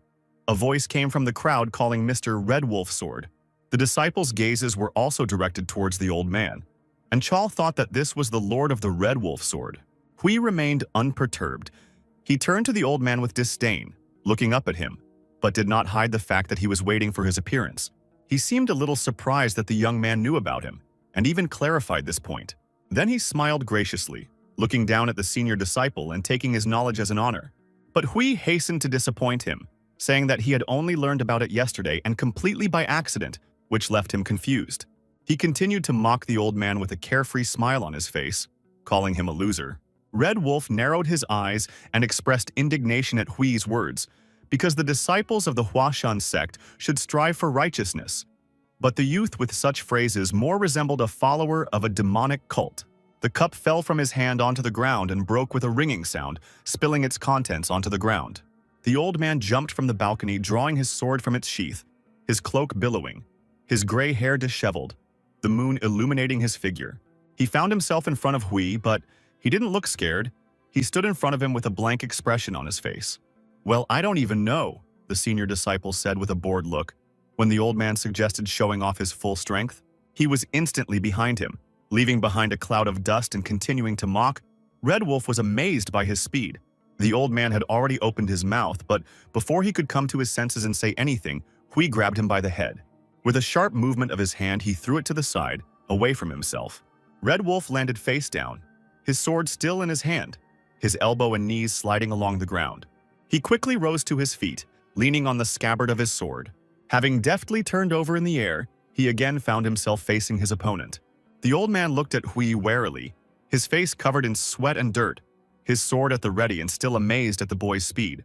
The student stood opposite, taking no further steps, while the Red Wolf tried to calculate his next steps. He frowned, clenched his teeth, not taking his eyes off his agile opponent. The boy seemed completely calm, and the old man tried to understand why he didn't use the sword. The old man peered at the student. He was attacked by doubts about the youth's strength. There was something suspicious about his skills. Hui continued to look towards his opponent.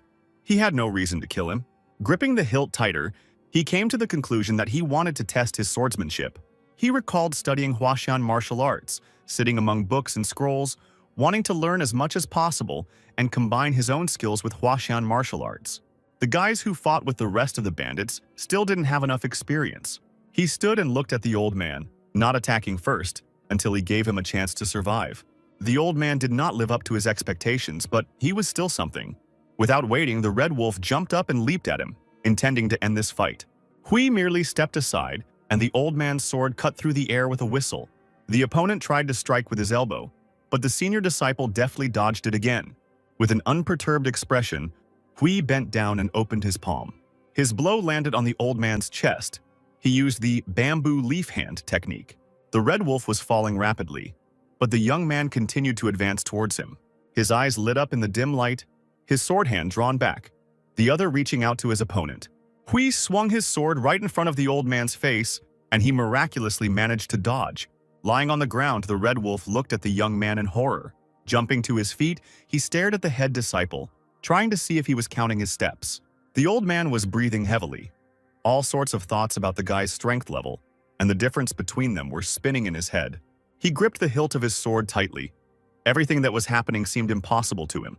Preparing for battle and raising his sword above his head and clutching the scabbard in his other hand, the old man recognized the boy's talent and apologized for his arrogance. He held the sheath in front of his face, his brows furrowed. He was ready now. His eyes turned white and he rushed forward, gritting his teeth and pointing the tip of his sword at his opponent. The Red Wolf's actions didn't seem to surprise the senior disciple much, but orange sparks flashed in the darkness and for a moment, ruffled fur appeared. A huge fire wolf, opening its fanged mouth, rushed forward. He rushed straight towards the frozen Hui, but he didn't even move. The students noticed this and watched what was happening in horror. Hua screamed. The elder disciple gripped the hilt of his sword and swung. The blow landed directly on the fire wolf. Hui used the falling plum blossom sword technique. The enormous beast dissipated into thin air, leaving behind only scattering sparks. The young man smirked, unimpressed by the old man's technique, Redbud, which he had easily dispelled. Red Wolf was amazed by the student's knowledge of technology. He quickly approached the enemy, preparing to attack again. His movements were lightning fast, sharp. His legs carried him forward at great speed. But a sharp pain in his shoulder area forced the old man to stop, and Kui found himself behind again. Blood flowed from the wound, the opponent's sword touched him, and he was unable to block the young man's blow. He glanced over his shoulder, frantically trying to figure out how Hui's blade had hit him. Something flashed right in front of my face and flew by quickly. Drops of blood splashed to the side, crashing onto the ground. The surviving criminals froze, looking at the view that opened up before them. Blood continued to drip, soaking the ground, and strands of gray hair fell near the old man's feet. Red Wolf's cheek was covered in blood. His face now bore a wound, and his long hair had been cut shorter by the blade. The old man realized with amazement that Hui had put away his sword so as not to kill him. He watched the young man, becoming increasingly amazed by his actions. The Red Wolf lowered his weapon and stood looking at the young man's back. He was not worried about his wounds, and the thought of the young man's strength did not leave him alone. Gritting his teeth and frowning, he decided to test his opponent again. The old man cursed loudly at Hui and swung his sword. This time, 3 huge firewolves rushed forward. Hui turned around and got into a fighting stance, preparing to repel the attack of the beasts rushing towards him. He easily destroyed another of Red Wolf's vehicles. The whirlwind that erupted from the senior disciple's blow sent the old man flying backwards. Chal watched the battle in amazement. The criminals also stood with their mouths open. The Red Wolf held his hands out in front of him, as if he could protect himself with that, but blood was already gushing from the wounds. His eyes turned white with rage, and blood splashed in all directions. The old man was indignant, because he should have surpassed the young man in experience. It wasn't for nothing that he trained so much for recognition. The tip of his sword skidded across the ground as he tried to prevent himself from falling. "How did it happen that you so easily destroyed the result of my years of effort?" the old man wondered. He swung his sword again, holding his other hand with the scabbard in front of him, and rushed towards Hui, who gripped the hilt of his weapon tighter. Red Wolf couldn't understand why he couldn't track the boy's movements or strike him. With a loud cry, his eyes white with anger and a bleeding wound on his cheek, he rushed at the senior disciple. But he was struck again by a blow, and blood gushed in all directions. Hui stood, clutching his sword, leaving the wounded old man behind. The leader lay face down, having missed almost the entire battle. His fingers began to move. He was coming to his senses. Finally, the man pulled his head out of the hole, gasping for air, blood running from his nose and his mouth filled with lumps of dirt. He spat, frowning and breathing heavily. The leader leaned over the hole, rested his hands on the ground, vomited, and began to cough. The man tried to come to his senses and understand what was going on, wiping the blood from his face. While he was thinking, he heard screams and froze.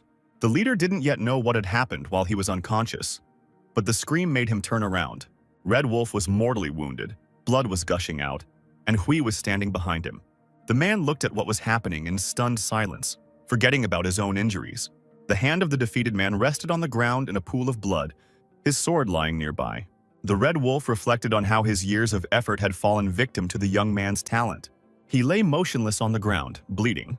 He didn't have the strength to get up. He lay there and muttered something under his breath. Hui stood behind him. The senior student tried to hear the old man's words and came closer. He stood over the fallen Red Wolf, listening to his words. With his last breath, the old man grinned and mocked the young man. The senior student was surprised that the Red Wolf still had the strength for insolence. He kicked his opponent in the side and he screamed, closing his eyes. Now the old man lay on his back, his arms spread out to the sides. The young man looked down on him. His attention was drawn to the hieroglyphs burned into the Red Wolf's chest. From this inscription, Hui determined which part of the Nine Hells Sword sect the Red Wolf belonged to. It was the other world. The young man kept talking about the sect. He was well informed. He held the sword, standing next to his crippled opponent and continuing to think. Hui explained that the mission assigned to the other world during the war was to protect headquarters and provide logistical support. But the other world wanted to gain an advantage, so they pretended to carry out missions on the side. The astonished old man asked the senior disciple where he had learned such details. When the young man concluded that the other world would hide the fact of the Red Wolf's death, the old man's eyes widened. Hui continued to mock. He was in no hurry to put away his sword. He towered over the fallen man with a smile on his face. Every word was imprinted on the old man's fading consciousness. The senior student looked intimidating, as if something frightening was reflected in his eyes. His shadow fell on the old man's mutilated body. The Red Wolf's eyes, deeply wrinkled, remained open, and the blood from the wound on his cheek gradually stopped flowing. The old man's pupils dilated as his life gradually left his body. The gang leader glanced at Hui, who was standing over the lifeless Red Wolf. The man trembled, raking clods of earth closer to himself. He stuck his head back into the hole, hiding from prying eyes. So, I decided to pretend I didn't see anything.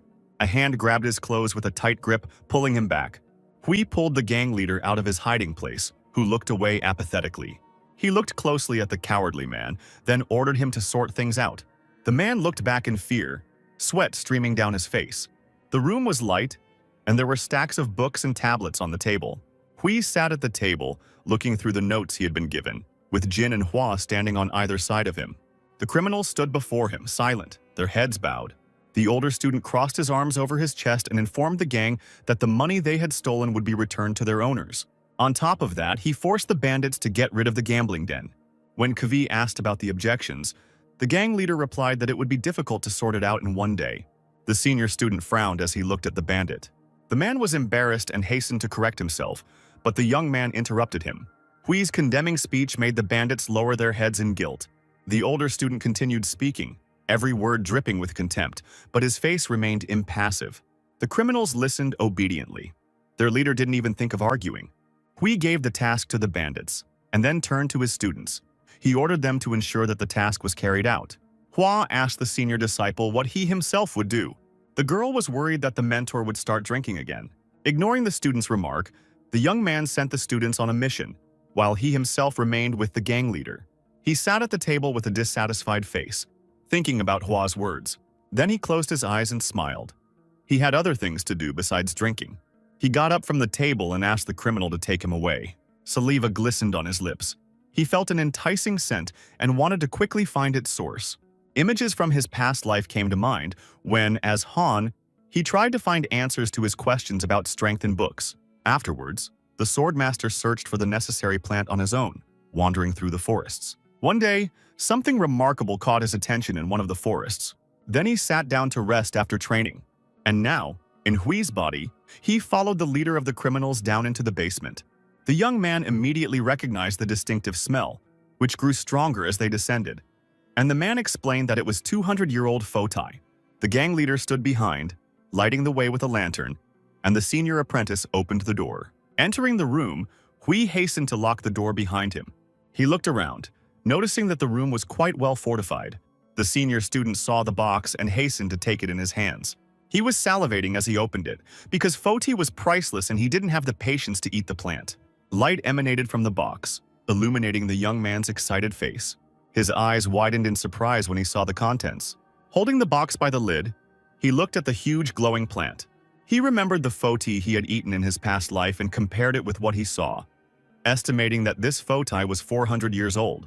Hui pulled the plant out of the box, arguing that it had come to him too easily. Throwing his head back, he brought Foti to his mouth, intending to eat it whole. The night was gradually drawing to an end, but the sun had not yet risen over the city. The gang leader heard a strange sound outside and opened his eyes in surprise. He sat at the table, reading a book. The room was lit by the burning lanterns. The man looked out the window and saw debris near the buildings and dust swirling in the air. The dusty fog made it difficult to see anything, but when it began to dissipate, a young man's foot stepped onto the ground. Hui stood with his eyes closed, amidst the chaos he himself had created. The criminal hurried towards the senior disciple, who glanced at him. At first, the young man did not understand what noise the gang leader was talking about. Deciding to change the subject, Hui asked about the man's affairs, and he replied that he had already done everything. The elder disciple turned and walked away, and the leader bowed after him, but his face expressed indignation because he had to humiliate himself in front of the young man. He turned back to assess the damage the boy had caused. The gang leader straightened up. The dust continued to settle. Debris littered the ground. It was difficult to see anything among this destruction. The wall of the building was destroyed. The wooden beams were cracked. The man wondered what Fotai had done to Hui. Iron fortifications lay chaotically on the ground. The bandits were each busy with their own business. Their leader was sitting on the ground, leaning on a heavy hammer. He looked up at Chal, who had approached. The expression on his face inspired fear and respect. The man hurried to continue his work. Behind them, Hua was urging the criminal, who was hammering something, to hurry up. They needed to get it done before sunrise. The money lay in neat rows in the box. Jin, with his arms folded across his chest, watched from the side as the criminal bowed before the man and apologized for what he had taken. He didn't notice how a stranger was watching him from around the corner. Jingi didn't rush out of hiding, continuing to watch thoughtfully. He looked at Jin and thought that Hui was not an ordinary guy at all. Continuing to secretly follow the student, he was in no hurry to emerge from hiding. The voice of the senior disciple, who suddenly appeared behind him, brought him out of his thoughts. Hui stood with his arms crossed behind his back. The old man was surprised by his appearance and did not immediately understand who had exposed him. The offer of food and drink left him stupefied. On the table stood a delicious chicken with greens. One leg was already missing. Next to the dish stood a cup with liquid. Jinga chewed meat. A similar cup stood next to him, and they chatted calmly over the meal. Kui said he would like to help with the reconstruction of Posung. He didn't care about the cruel blood faction's martial arts experience. The old man was about to take a sip from the cup but stopped, looking at the young man. He sighed and closed his eyes, promising the senior disciple to keep an eye on everything. Hui looked at him carefully. Jinga took the bottle of alcohol. A clear liquid poured into the snow-white cup in the senior disciple's hand. They sat at the table together. Although there were other people in the bar besides them, no one interfered with their conversation. The moon was already shining high in the cloudy sky, casting its pale light on the leaves of the trees. Despite the late hour, the streets looked busy, with streetlights lit everywhere. The hand squeezing the neck placed the bottle directly on the carpet. The disciples looked questioningly at the vessel in front of them. Jin started talking about the rules regarding alcohol. Chal looked straight at the head disciple, and Hua looked down. There were 4 cups in front of Kui next to the bottle. He explained to the students that they had all successfully completed the task. He spoke about the inhabitants of the underworld, while the young people listened to every word. They sat cross-legged, their hands resting on their knees, their fingers clenched into fists. Hui closed his eyes. He looked tense, but then his eyes widened and a satisfied smile appeared on his face. When Jin asked about the senior disciple's experience, his expression changed to one of indifference. Their hands with cups raised up, the boys celebrated the successful completion of the first incident in Jianghu. When Hua first tried bamboo liquor, she admired its taste and Jin agreed with her. The girl continued talking, and Jin reprimanded her, while Chal sat to the side deep in thought. He recalled how easily the senior disciple had dispelled the Red Wolf's technique. He was tormented by assumptions. The young man could not understand where his mentor knew that sword technique. He looked up, staring straight ahead, unable to get what he saw out of his head. And I decided to ask Covey about this technique. While Chul spoke, Hua and Jin sat quietly nearby and listened. Chal was confused and really wanted to know more about what he saw. The older student stared at the young man. He couldn't believe that the students were watching him. A picture of the battle with the old man and his fiery wolves appeared in his mind, and the way he fought off these attacks. The image of his past life appeared before his eyes again.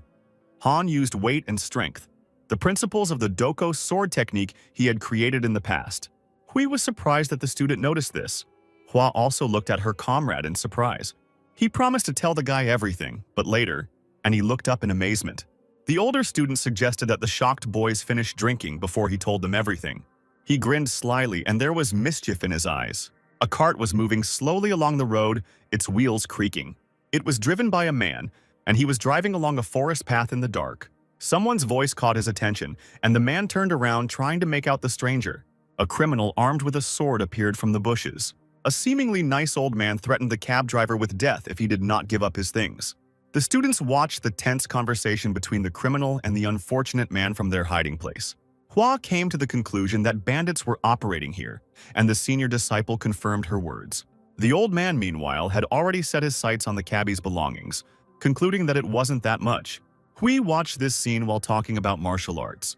He informed his attentively listening students that the bandits had strongholds. The words of the senior disciple alarmed Hua. The girl even asked again why they needed to know about this.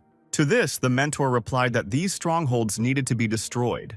He explained the plan of action while looking at the boys. The students were clearly alarmed by the new task. Only Chal remained calm. Kwa hastened to clarify the reason for such a decision, even suggesting that it was a punishment. Her words surprised the senior disciple, and he began to explain why this task was necessary. Everyone listened attentively to their teacher. The students were not ready to harm others, so it was necessary to deal with this. And Hua realized everything. Chal suddenly intervened in the conversation, assuming the worst outcome of the events that had happened earlier, which made Jin tense up. And Hua closed her eyes, tears streaming down her cheeks. Jin turned around and decided to ask how Hui himself was able to overcome himself. Sweating from mild neurosis, The senior disciple tried to come up with another excuse. He suddenly thought of his first real battle. He looked away, lost in his memories. It was so long ago, but it wasn't something that could be easily forgotten. Subtle emotions flickered in his eyes as he sank deeper into his memories. The image of a frightened little boy with a cut eye and a bruise on his face immediately appeared before my eyes. He sat pressed against the wall. Next to him lay the body of a woman in a pool of blood, and not far from him lay a weapon. His eyes were burning. He chose to kill out of fear of being killed. But the guys shouldn't know about his past life, so he said that he was afraid of dying and didn't want them to get hurt. The disciples looked at him as he spoke and seemed to believe him. Jin stared at him, thinking about something. Hui stood up from his seat. The guys continued to watch him and listen to what he said. His next words were directed at Chal, who took notice. Standing in front of the students with a sword on his belt, the mentor announced that he would show them how to deal with the bandits. A few moments later, the criminal was already defeated. He lay with his head in the ground in front of Kui, and the unfortunate driver bowed gratefully to the young man. Having pulled the battered and groaning old man out of the pit, the senior disciple assessed the extent of his injuries, and he hit him on the cheek, leaving another bruise. Grabbing the place where he was hit, the criminal pointed his finger to the side. The rest of the criminals appeared in front of Kvi. They were armed, and behind them the gate was visible. One of the bandits was surprised by the outcome of events, and after some time he was already lying on the ground with no signs of life, with the senior disciple standing next to him. The path was strewn with the bodies of fallen criminals.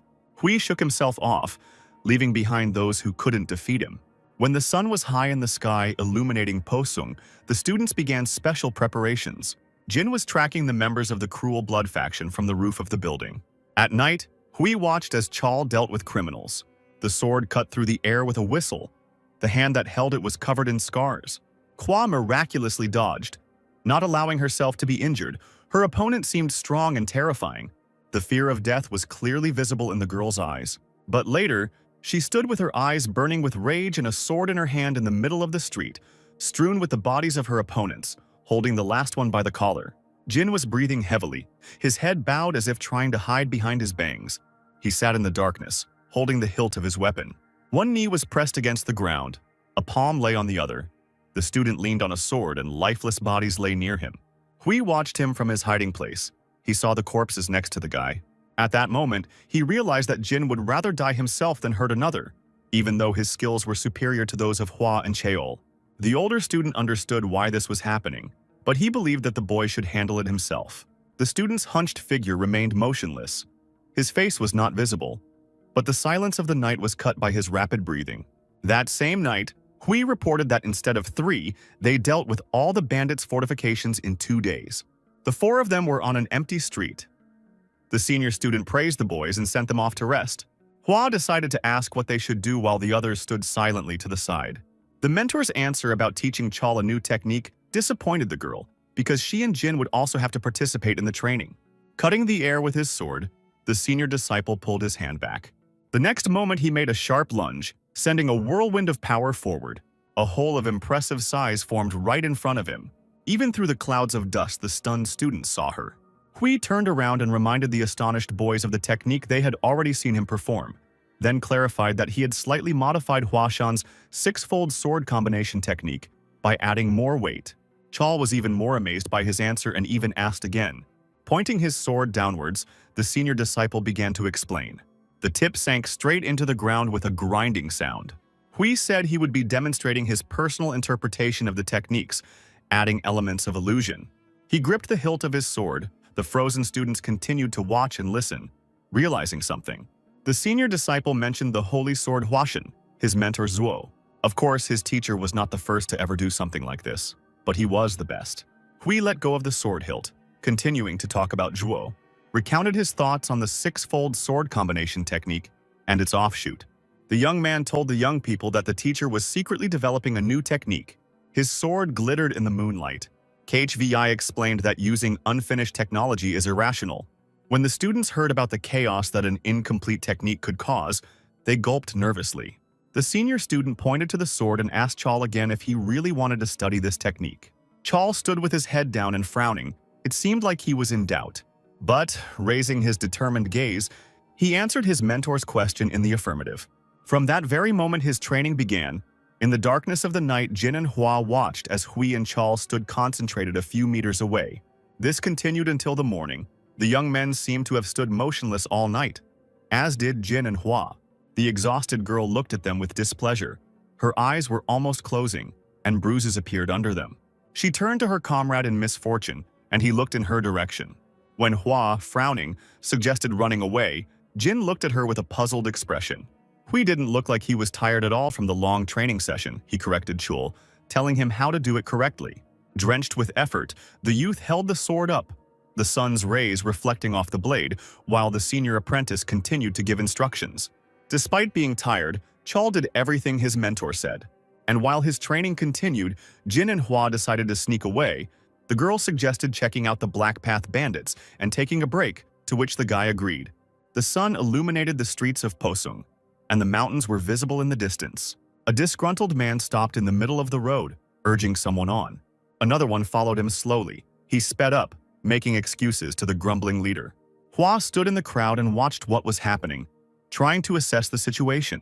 She looked thoughtfully after the members of the Black Path.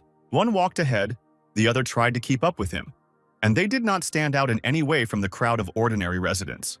The girl looked up, trying to figure out if Jin could be somewhere nearby. With her hands on her hips and her eyes closed, Hua giggled contentedly and smiled. She stood in the middle of the street and thought that she could rest after such hard work that she had been doing for the last few days. A sound behind her made her glance warily over her shoulder. She pulled the sword from her belt and turned around, taking a fighting stance, but saw a girl with a child in front of her. Frozen and with her mouth open in surprise, Hua looked at the strangers. In the frightened girl with a swollen eye, she recognized a member of the Bloody Trail faction, who apologized for her unexpected appearance. She held the hand of a little girl with huge, admiring eyes. The victim introduced her younger sister as Yon Yon. Hua waved her hand shyly, rubbing the back of her head and closing her eyes, asking the girl about her wounds. But gratitude for saving her sister made her freeze in place. Her cheeks turned pink and tears glistened in the corners of her eyes.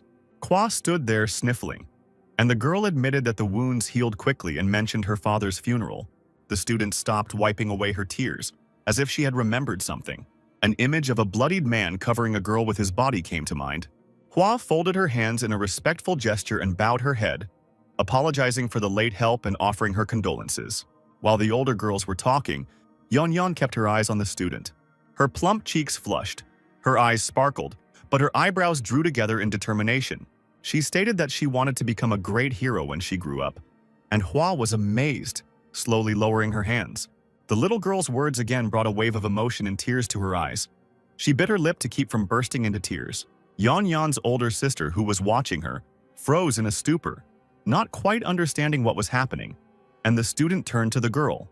When the little girl heard that she could also become a hero, her cheeks turned even redder, but she looked happy. Hua continued speaking. She closed her eyes to prevent tears from falling. She was too emotional. The girl asked the student if she was in any pain. She decided that this was why she was crying. But Hua refuted this assumption. They were standing near a shop with goods, and none of the passers-by cared about the three of them. The sun gradually sank below the horizon. Streetlights came on, and there were fewer people. When it got completely dark, there was no one left outside. The white moonlight filtered through the carved windows, illuminating the lonely figure.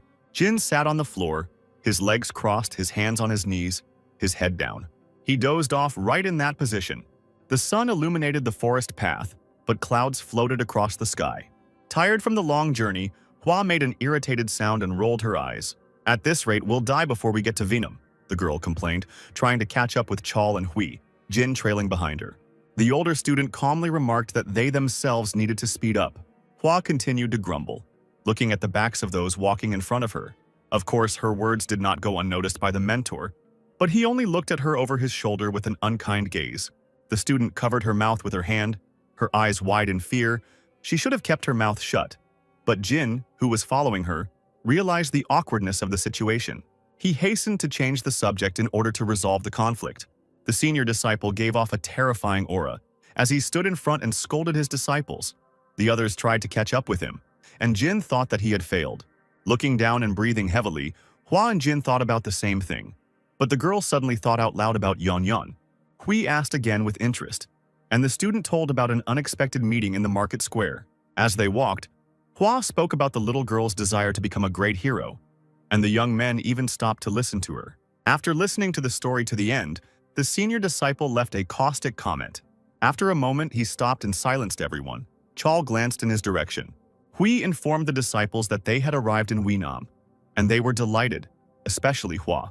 A beautiful view of the city against the backdrop of the setting sun opened up before them. The 4 disciples of the Mount Huashan sect stood and looked at the Huinam spread out below them. Full of enthusiasm, with smiles on their faces and swords on their belts, they looked down. Mu Hua, weren't you the one who just said you couldn't keep up with us? The instructor's voice rang out, followed by silence. The sun was approaching its setting, painting the sky pink. The building with the sign Xianghua Gate looked decent and stood out against the backdrop of the mountains. But outside of it, chaos was taking place. One boy attacked another.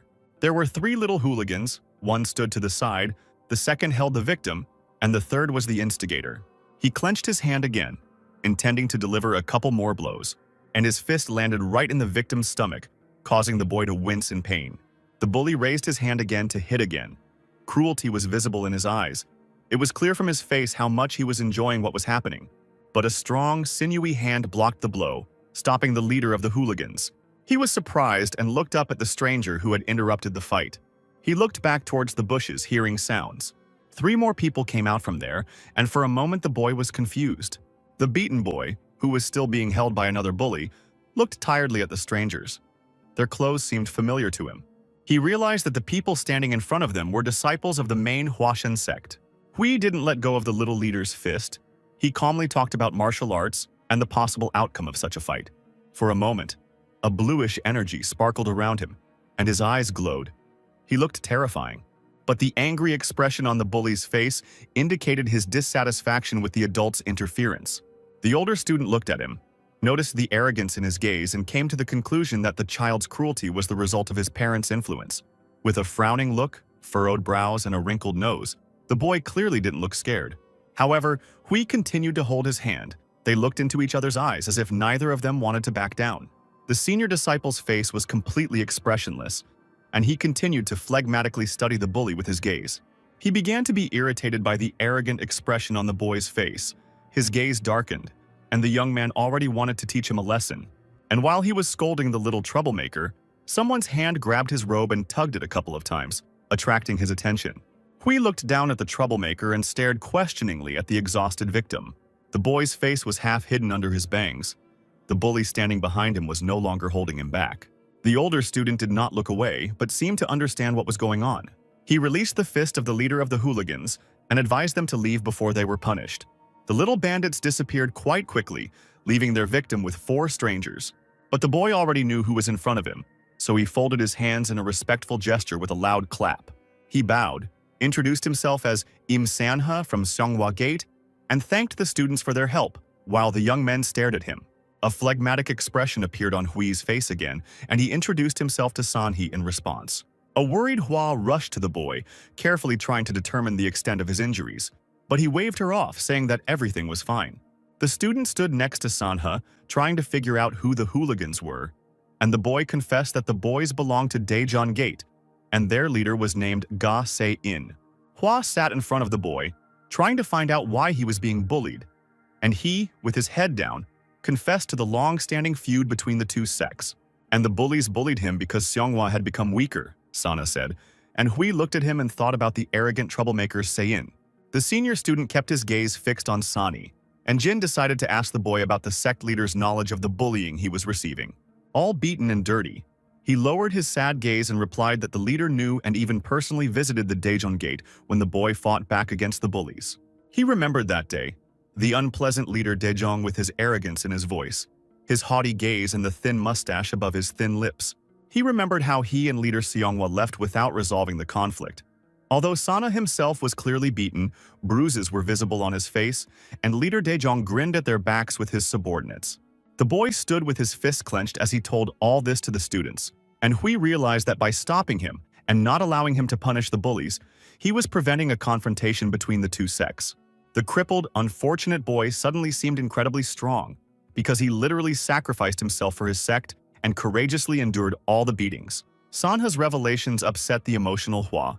She couldn't believe that something like this could happen. Pain and contempt mixed on her face. The senior disciple looked up, wanting to hear the story from the leader of the Seonghwa Gate himself. A building appeared with a sign saying Seonghwa Gate, which meant that this was already the sect's territory.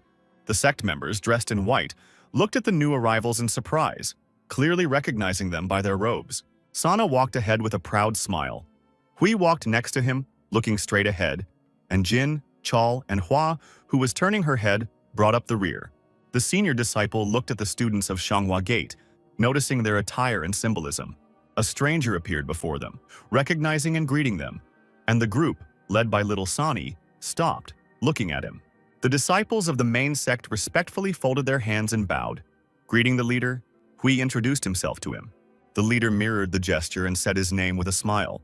Sanha left the disciples behind and went to Im Muguk, who told the young men what he had heard about the destruction of the blood trail in one night.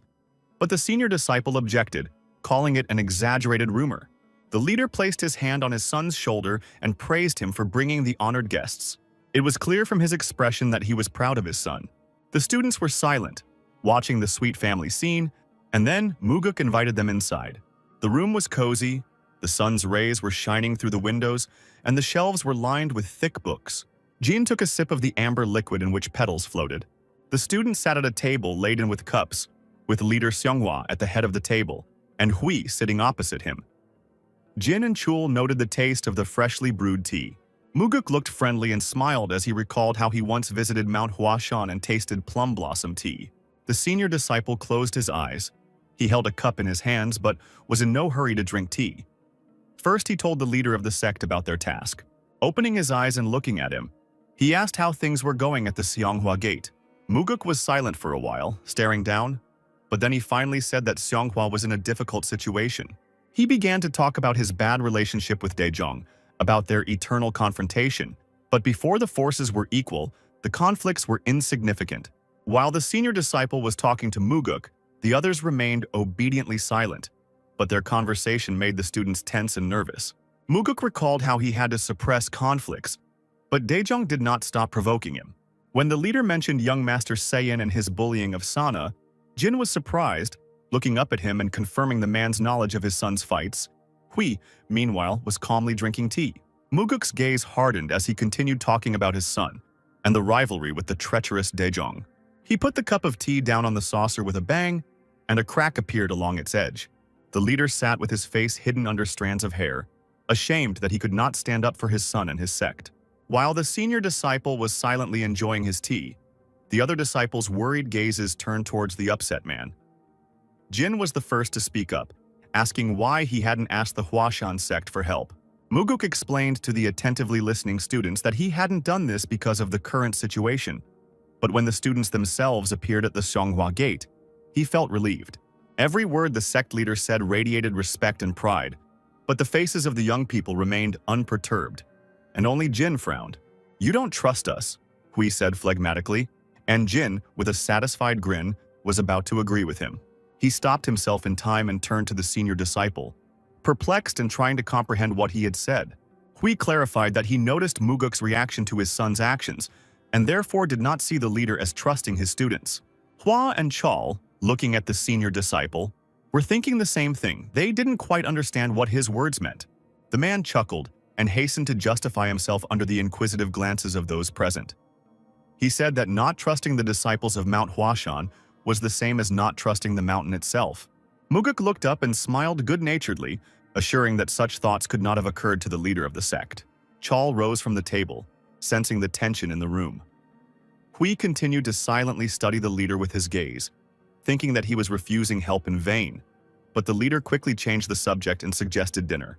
The leader had hoped for something else when he heard about the destruction of the faction in Pusong by the disciples of the Huashan sect, but saw very young guys, almost children. He immediately thought that they were too young and might get into trouble by trying to help Seonghwa Gate.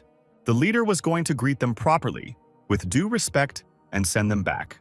But his son's contented face reminded him of all the oppression he had suffered from Daejong and of those for whom he was responsible. Although Muguk smiled as he looked at Sana, his soul was in turmoil, and he could only ask forgiveness from all those who had been bullied by the rival sect. He stood up from the table, closing his eyes and smiling reservedly. Did he hope that these young disciples of Mount Huashan would help the Songhua Gate? Looking up at the senior disciple who had risen next, he thought of his incredible insight. However, the refusal to dine with the sect leader puzzled both the man and the disciples. They rose from the table and stared silently at Hui. Hua couldn't help but comment, indignantly calling her mentor's words rude. The students looked at each other in embarrassment, and Muguk asked what the reason for the refusal was. Hui had no intention of arguing with the leader of Xianghua, as otherwise they would have wasted time. So he politely explained his refusal by saying that since the young people had not helped the sect, it would be wrong to accept their kindness. It seemed that his words shocked everyone even more. Muguk looked at the senior student in confusion. The guys also did not take their eyes off him. Hua stared at Hui with prejudice, not believing that he had just said something like that. She remembered how he threatened to kill Ryun right in front of the other students. She remembered how the senior disciple, with a frightening expression on his face, promised to spare the criminals' lives if they surrendered to him without a fight. Their conversation before the disciples burst in, with all their audacity, destroying the main gate and breaking through to the sect also still lived in the memory. She frowned, not believing her ears and not understanding what had happened to Hui. The sun was gradually setting, its last rays breaking through the green foliage of the trees. The students continued on their way, and Hua bombarded the teacher with questions about his strange behavior. Hui stopped, looking over his shoulder, and the boys froze in place. The girl had already decided that another reprimand or punishment would follow. Behind them lay the Xianghua Gate, its main temple towering above the forest. Having decided that they had already gone far enough, Hui decided to share his thoughts with his students. He said outright that leader Xianghua didn't trust them, and these words surprised the young people quite a bit. The senior disciple stood a little further away from the boys and asked if they found it strange that Muguk mentioned the retreat of the opposing sect when the disciples of the main sect appeared in the city. Hui began to talk about Sei-in, the son of the leader of the Daejong sect, and how the young master had behaved inappropriately towards them. The students listened to every word, and the teacher continued. He believed that there must be a reason for the boy's behavior. With his hands clasped behind his back, Hui began his monologue, telling the boys that the leader of Xianghua knew about the problems on Mount Huashan, and that the disciples sent by the main sect were only 4, and that ultimately, a clash with Daejong could promise great losses. His expression did not change as he spoke of the possible outcome of such a conflict, the absorption of the Xianghua Gate by the Daejong Gate, and the subsequent rumors of the Huashan sect's weakness. Chul and Jin tried to comprehend the teacher's words, and Hua directly asked how they should deal with this situation, to which the senior disciple calmly replied that this problem needed to be solved. The girl rolled her eyes. That was exactly what she was asking, hoping that Hui had some kind of plan, but her question remained unanswered. Dumplings on the plate, and the chopsticks were caught on one of them. 2 men were quietly dining. Cups and a bottle of drink stood nearby. A little behind sat the disciples of the Huashan sect. Hui was indignant that members of the Daejong Gate sect were walking around and eating in the business district of the Xianghua Gate, like they owned the place. Chal looked up at him, looking at the shameless, grimy faces of the visitors, at their fingers relaxedly holding their chopsticks. The senior disciple concluded with contempt that these people, full of discontent, did not even try to hide their impudence, but were looking for an excuse to show off and demonstrate their strength.